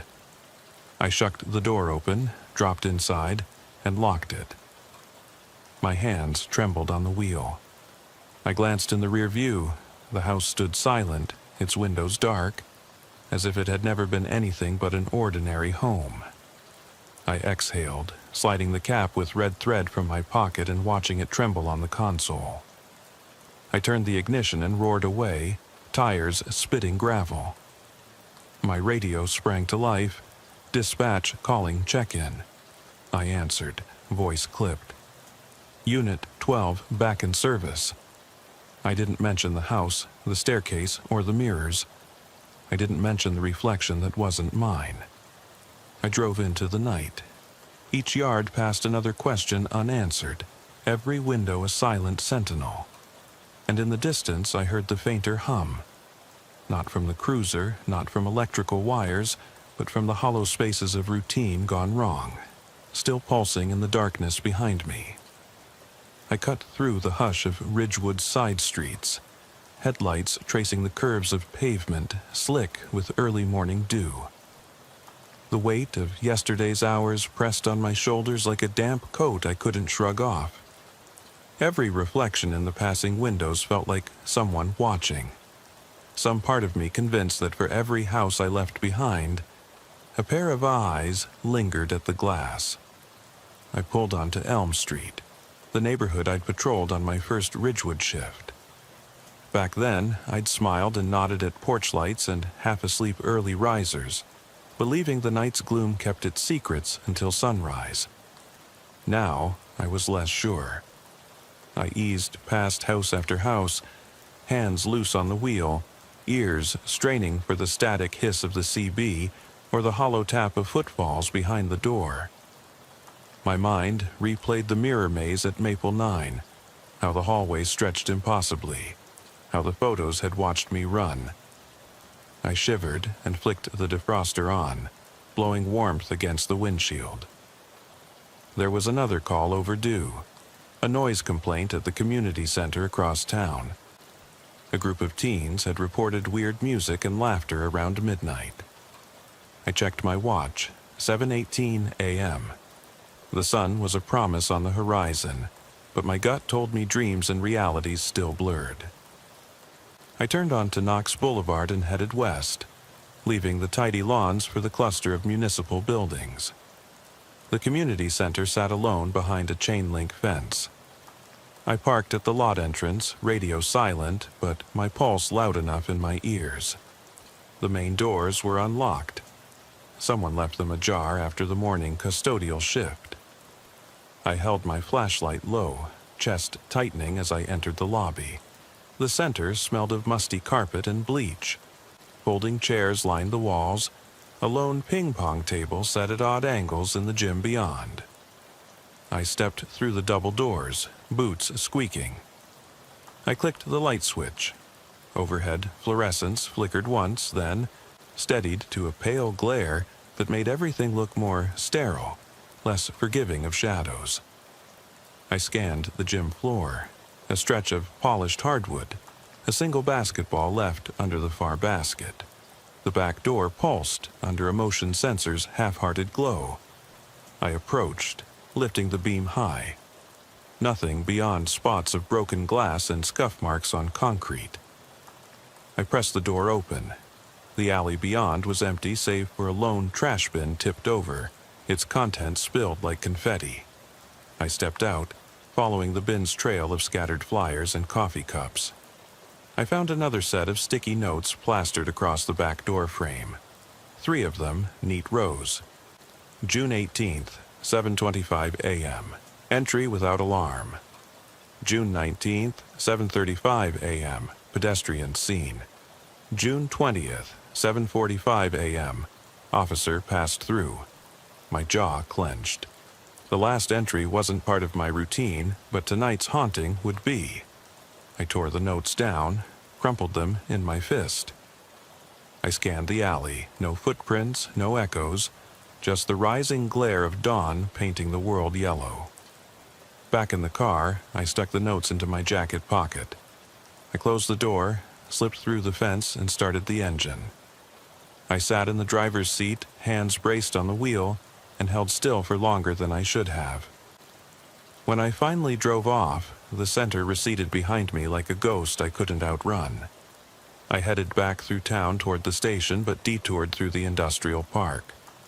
The warehouses loomed quiet in the growing light. One of them, number 7, had reported yet another half-open bay door last week. I pulled up, turned off the engine, and climbed out. The gravel crunched under my boots as I approached the gap in the loading bay's steel door. I did not hesitate this time. I slipped inside. The echo of my footsteps rattled off brick walls. I swept the beam across the space. Stacks of wooden pallets, a rusted forklift idle in the corner, shadows draped over machinery like abandoned coats. I moved methodically, checking the walls, the ceiling, the floor. Nothing but dust motes dancing in the light. I paused near the stacks, hearing a faint click, like a camera shutter. I spun but found nothing. My own breath rattled in my ears. I reached for my radio, tapped the mic. Silence.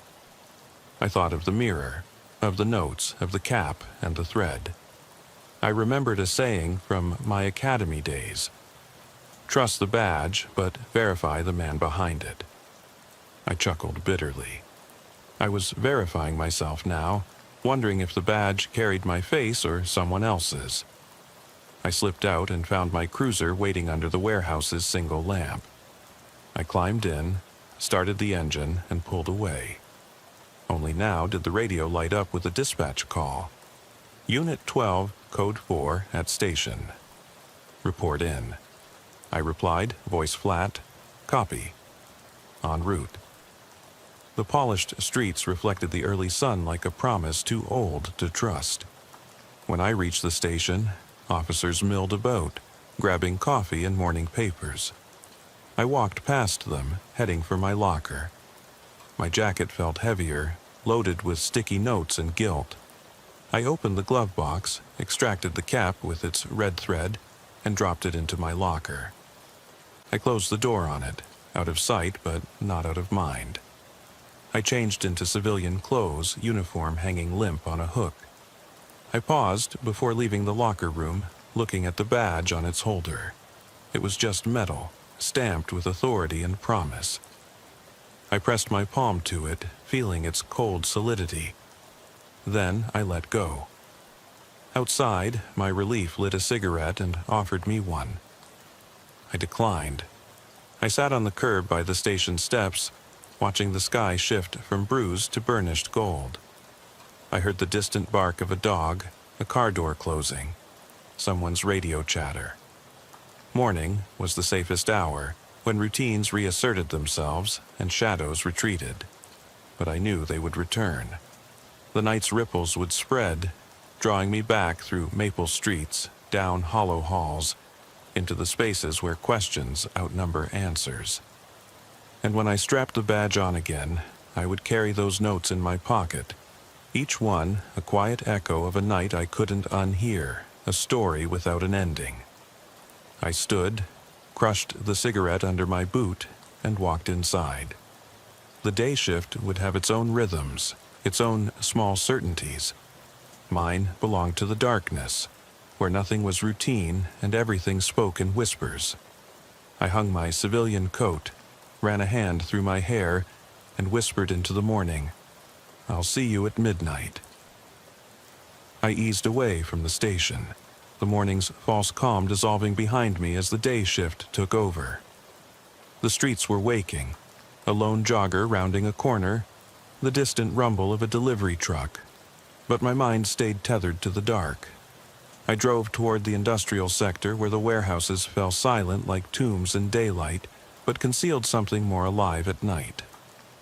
The sun's pale light felt intrusive, as if it would expose what I still carried inside. I turned onto Commerce Road, where steel-sided buildings loomed. My headlights caught the shuttered bays. I remembered last night's emptiness there, the hollow echo of my own boots. Now, in the wash of morning, the concrete looked unremarkable. I pulled up next to Bay 12 and cut the engine. The world pressed in too brightly. I sat for a moment, hands resting on the wheel, breathing through the phantom hum in my chest. This was my 7th night on the story's trail, the 7th go, as if each return stitched another layer onto the same fabric of unease. I reached into my jacket pocket for the folded notes, the census of wrongness that had followed me from house to house, apartment to diner, center to warehouse. I smoothed them between thumb and forefinger, dates, times, places. Each entry a silent witness, a trap I had fallen into. I knew I needed to collect the next piece, but what? No routine call beckoned me now, only the promise that the ordinary was a lie. I switched on the CB, listening for static. A faint click, then dead air. I cursed under my breath and stepped out of the cruiser, flashlight in hand. The beam skated over the bay doors, thick metal, bolted shut. I circled to the rear entrance, a man door I'd ignored in previous checks. A single screwdriver lay on the concrete, its tip bent. I recognized the curve of its blade, the kind you'd use to pry open a lock quietly. I pocketed the tool and tested the doorknob. Locked. I pressed my ear to the metal. No hum of machinery inside, only the sound of my own breath tickling the steel. I hit the door with the heel of my hand. It gave. I slipped inside. The warehouse's interior swallowed me in shadow. High shelves rose into darkness, crates and pallets stacked like monuments to industry. My flashlight beam caught motes drifting in the air, disturbed by my presence. I moved forward, boots barely making a sound. Every step felt like a surrender to the unknown. I passed rows of crates marked fragile and handle with care. Some labels bore hand-scrawled numbers matching dates on my notes. I paused at a crate stamped June 16th, 4:02, the same time the cooler door at the diner had been ajar. The crate's lid was slightly askew. I knelt and pried it open with the screwdriver. Inside lay the broken lamp bulb from the diner, glass splinters cushioned in foam. My pulse spiked. Someone had collected these items, curated them here. The crate beside it, stamped June 15th, 217, held the baseball cap I'd found in the alley. Only now the red thread had unraveled into a single loose strand. I backed away, heart hammering.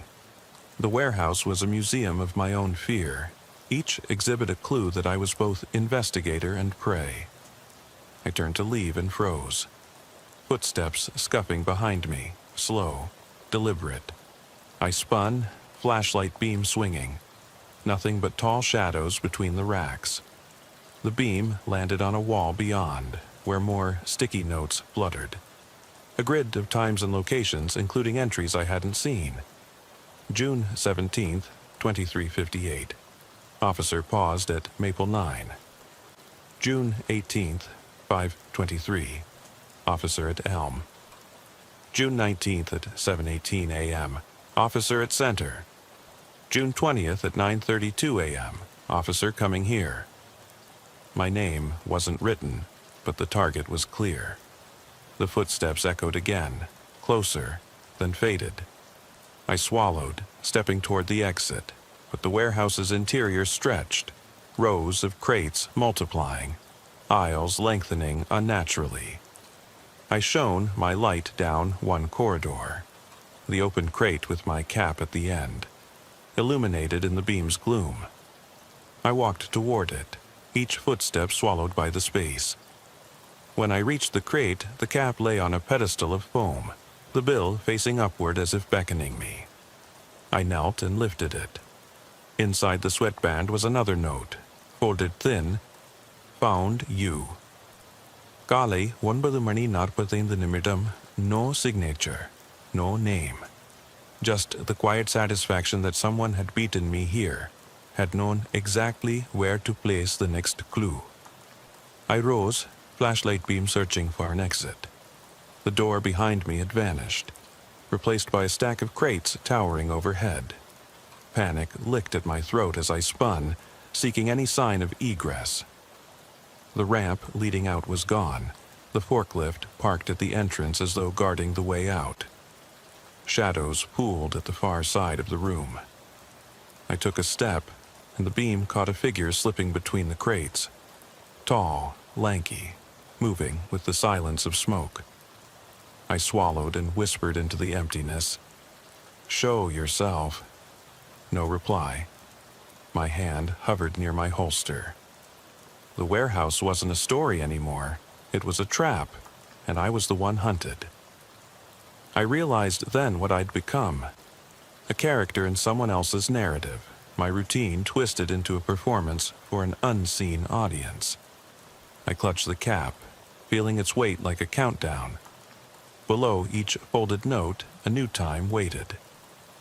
I understood what came next, the final act, where silence would end and confrontation begin. I sat in the darkness of the warehouse, the weight of the cap heavy in my hand, and forced myself to breathe slowly. The air smelled of rust and dust, thick enough to taste. The flashlight's beam quivered as I moved it across the crates, looking for anything that hinted at an exit. My boots scraped the concrete floor, each sound magnified by the cavernous space. Somewhere behind me, a shelf rattled, sending a shard of steel clattering to the ground like an unspoken alarm. I flipped the cap over, tracing the red thread with my fingertip. It felt damp, sticky, an echo of every note I'd found so far. I realized then that whoever had set this trap understood me. They knew every place I would go, every step I would take. My routine, my cadence, everything had been catalogued and turned against me. I wondered if they watched from the shadows even now, studying my reactions, waiting to see how far I'd break. I rose to my feet, brushing dust from my knees. The beam of light carved out a narrow path ahead, crates forming walls on either side. I followed the beam, stepping carefully as I navigated the maze. Dates and scrawled times still adorned the crate labels.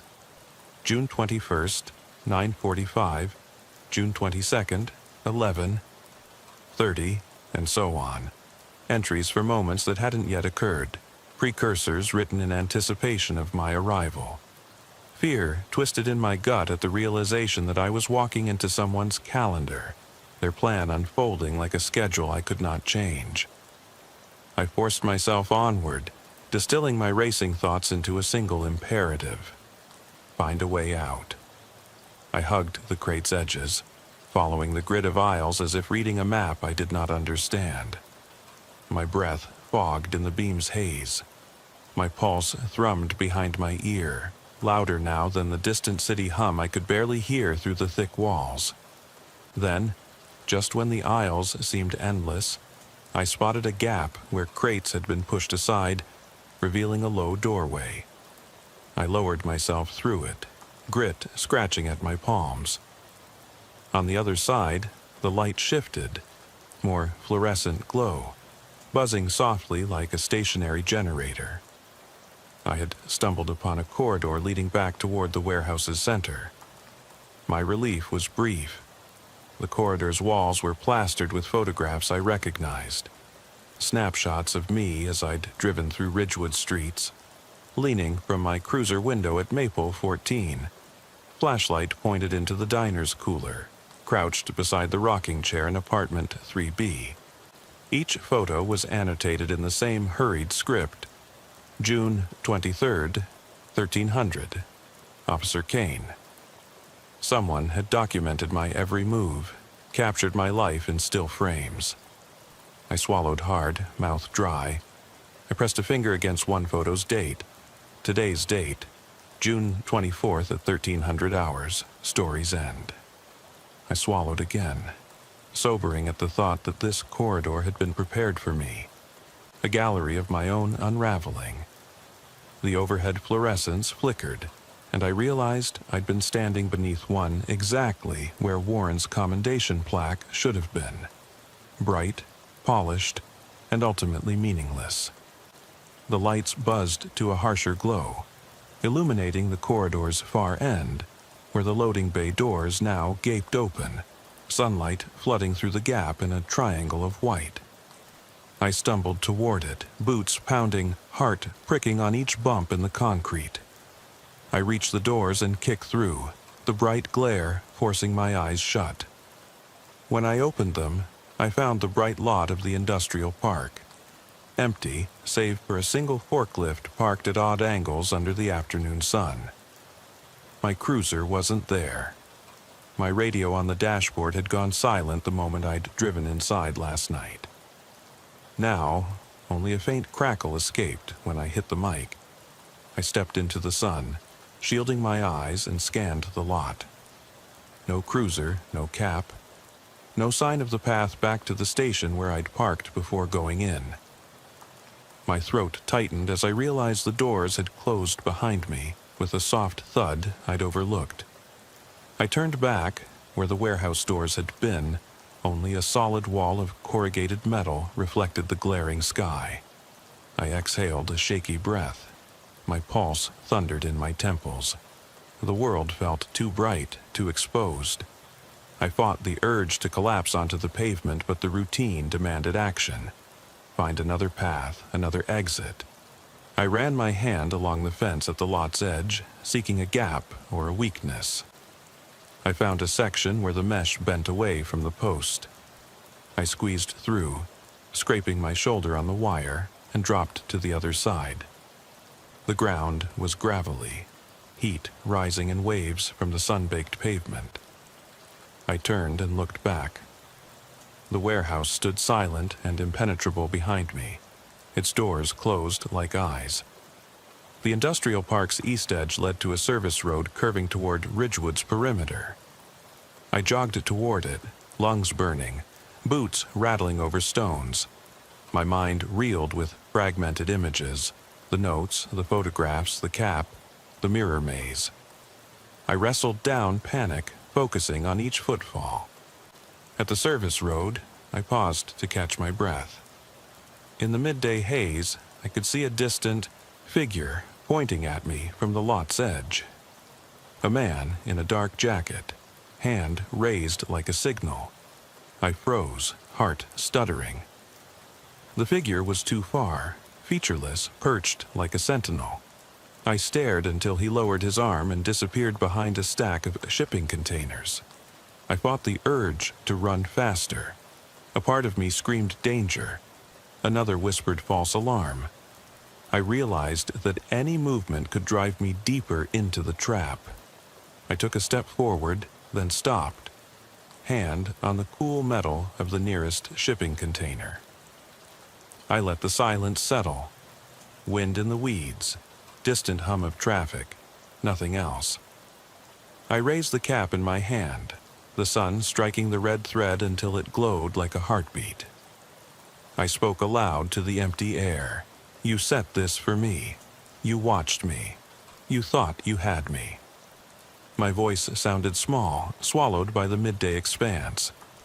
I lowered my arm, tucked the cap into my jacket pocket, and started walking toward the horizon line where the park met Ridgewood's boundary.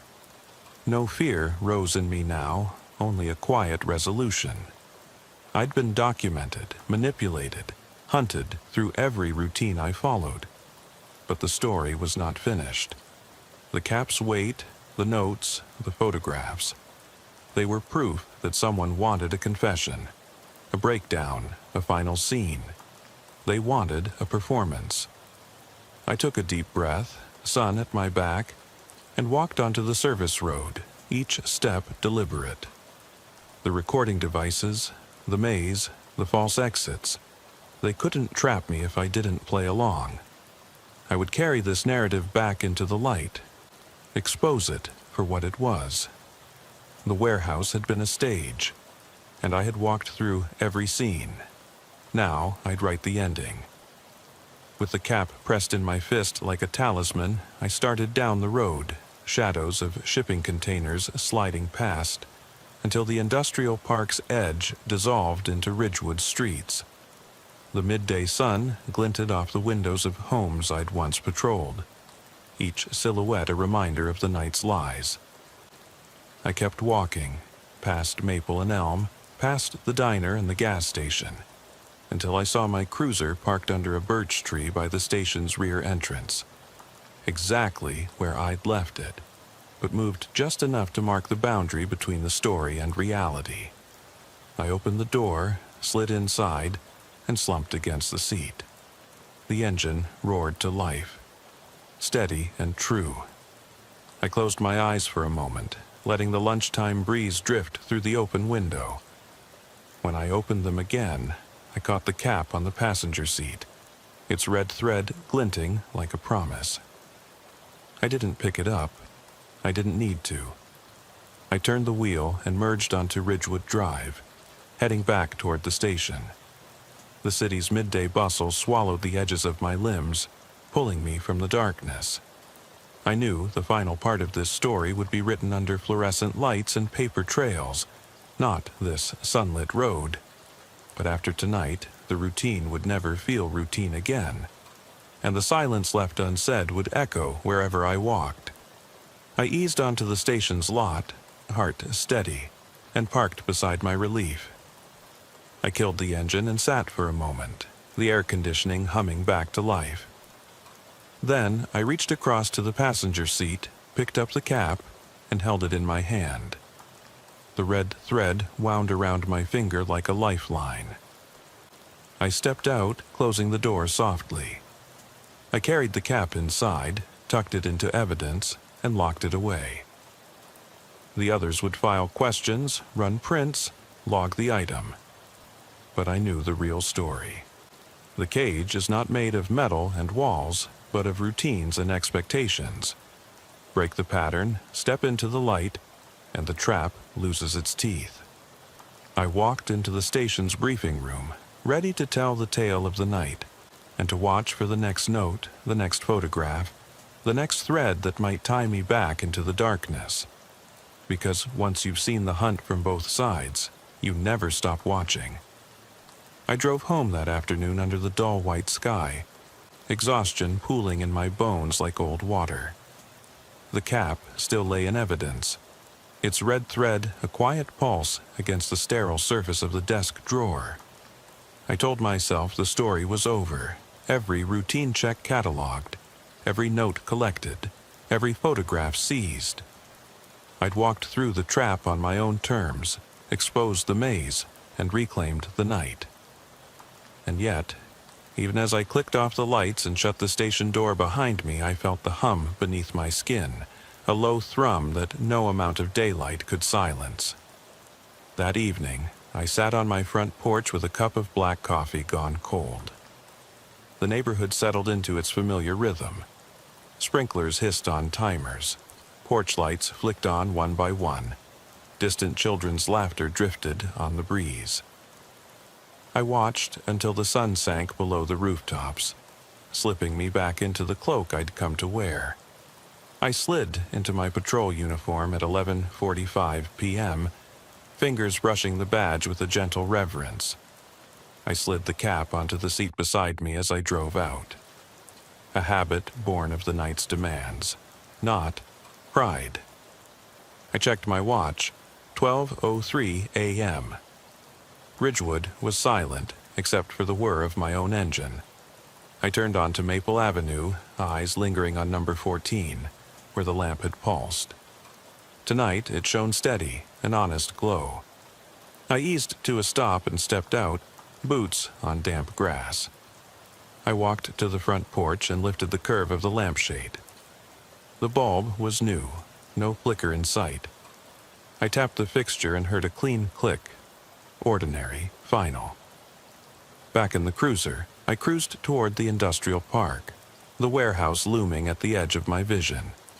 My headlights passed it without a glance. No need for trophies or reminders. I checked my mirror. The warehouse's facade receded as ordinary as steel and shadow. I switched off the spotlight and eased onto Cedar Street. At 12:47 a.m. I received a call, an alarm at the gas station on Greenwood. My head tipped back on the seat, so predictable I almost laughed. I flipped the sirens for effect, a brief warble to stir the empty roads. I arrived to find pumps quiet, the station's lights bright. I walked inside, arms loose at my sides. No sign of forced entry. Register open but balanced. Cooler door closed tight.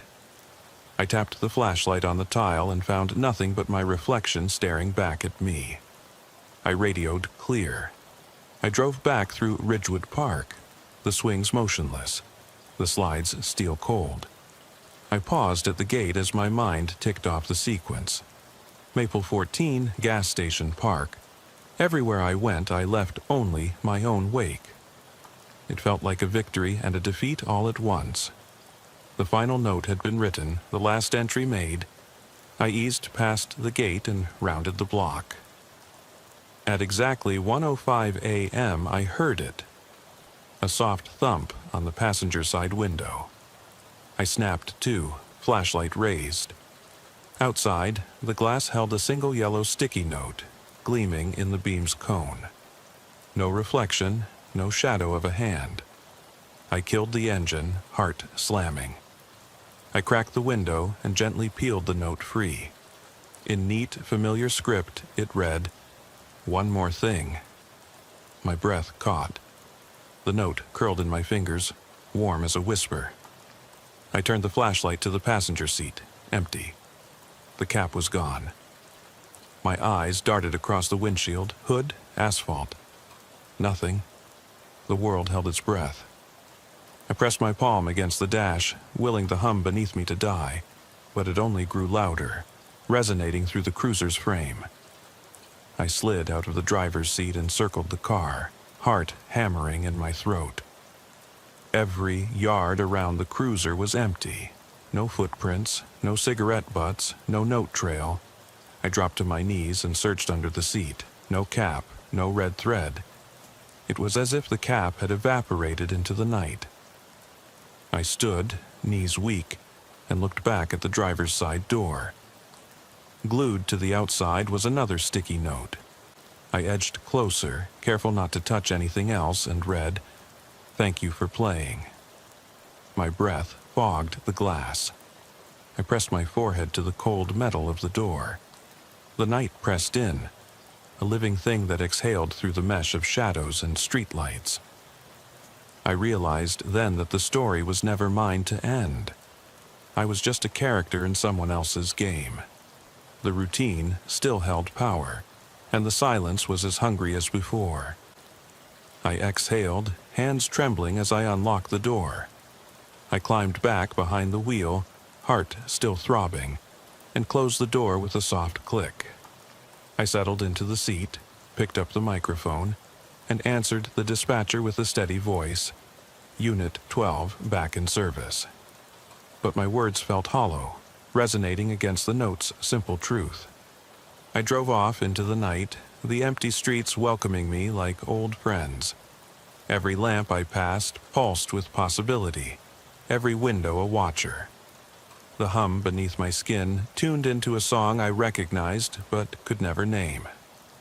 And as I rounded the corner onto Ridgewood Drive, I caught in my peripheral a flicker of red thread snaking along the pavement, just a flash before it disappeared around the next bend. I didn't stop to pick it up. Instead, I kept driving, spirit tethered to the road, mind caught between what I knew and what I feared. The night had one last secret, and it would not be mine until I was ready to stop believing that routine could ever be routine again. Silence ended here, in the steady thrum of tires on asphalt and the echo of words left unsaid. The cruiser's headlights swept the curb as I passed, and there, at the edge of streetlight glow, lay a single yellow sticky note, face up on the wet pavement. I didn't read it. I just drove on. I drove on past the note as the streetlight blinked once behind me. Slow, deliberate, like an eyelid on the verge of closing. My hands gripped the wheel tight enough to whiten my knuckles. The cruiser's engine thrummed beneath me, a tether to reality as the road stretched into shadowed promise. I passed the corner where the diner sat, its neon sign cold, the parking lot empty. I thought of the shards of that broken lamp in the warehouse crate, glass still tucked under, someone's careful care. A mile further, the apartment complex loomed silent under midnight's glow. I recalled the sticky notes lining its walls, the chair that rocked itself, the timeline of fear etched in yellow squares. But the note on my window hadn't been cataloged. It was unexpected, the final punctuation. "Thank you for playing." Whoever set this had watched me unravel my own routine, step by step, note by note, image by image. They'd choreographed fear from the mundane. A flickering lamp, an abandoned car, a wink of movement in an empty room.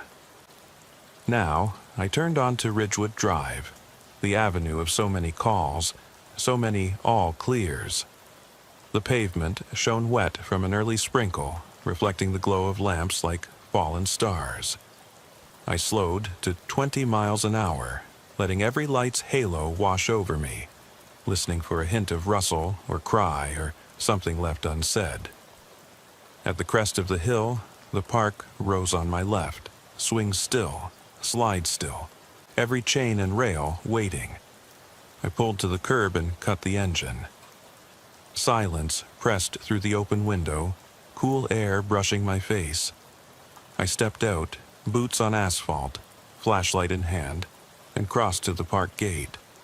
I didn't expect another note. I expected stillness. But I reached the swings and found the chain looped around a seat, a single length of red thread tied in a delicate knot.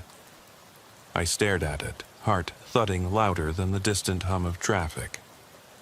I tugged gently. The thread unfurled, trailing across the ground, leading toward the dark walkway. I followed it, barefoot now, boots left at the gate. My fingertips brushed the crimson line, feeling its weight like a heartbeat on the pavement.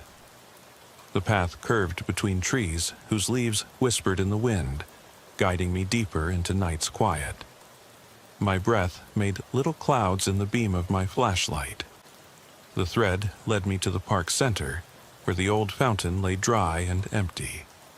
I knelt beside it and saw the note tucked under a fallen leaf. The game isn't over. My pulse seized. I backed away, tripping over the thread, and scrambled to my feet. The park's lamps flickered on and off, each blink a punctuation between moments. I heard a faint step behind me, soft, deliberate, then nothing. I spun. The path back to the gate stretched longer, consumed by shadow. The red thread vanished into the darkness beyond the fountain. I swallowed, chest tight, and called out, "Who's there?" My voice cracked. Nothing answered but the swirl of wind through the branches. I walked slowly toward where the thread had disappeared.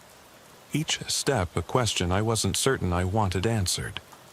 The flashlight beam trembled, catching nothing but empty benches and the stones of the dry fountain.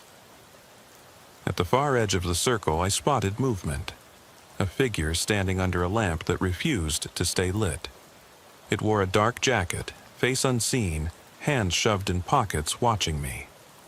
My hand slipped to my holster. "Show yourself," I called. The figure didn't move. I took another step and the lamp blinked fully off. When it blinked back on, the figure was gone. I spun again. The red thread lay coiled at my feet. I stared until the thread's color drained from the night, fading into strands of gray plastic and dew. I knelt and gathered it, winding it around my fingers like a noose. I stood, thread taut between my hands, and felt the weight of every call I'd answered, every emptiness I'd cataloged, every silence I'd broken. I looked up at the sky where clouds drifted past a moon that watched without blinking. The park felt hollow now, a stage set for one last scene. I pocketed the thread and walked back to the cruiser, each footstep echoing in the hush. As I climbed in and closed the door, I realized the final moment had arrived. Not a confrontation, not an answer, but the knowledge that the routine would never free me. The whisper of the note remained in my ear. The game isn't over. I started the engine, headlights scanning the path out. The park gate stood ahead, its metal bars dark and silent. I drove through, the thread's promise pulsing in my chest like a secret heartbeat. I didn't look back. I drove straight to the station, parked under the fluorescent glare, and sat in the driver's seat. The engine idled, the world outside pinned in the glass. I closed my eyes, letting the hum roll over me one last time. Then I opened them. On the passenger seat lay the red thread, unwound into a single loop, its ends knotted tight. No sticky note, no signature. Just the thread, coiled like a question mark. I reached out and let it slip through my fingers, dropping onto the seat. It lay there, silent and waiting. The station lights hummed above, and I knew that the night's story would live on, beneath each flickering lamp, beside each empty door, in the spaces left unsaid. I exhaled, turned off the engine, and stepped out. The station doors closed behind me with a soft click.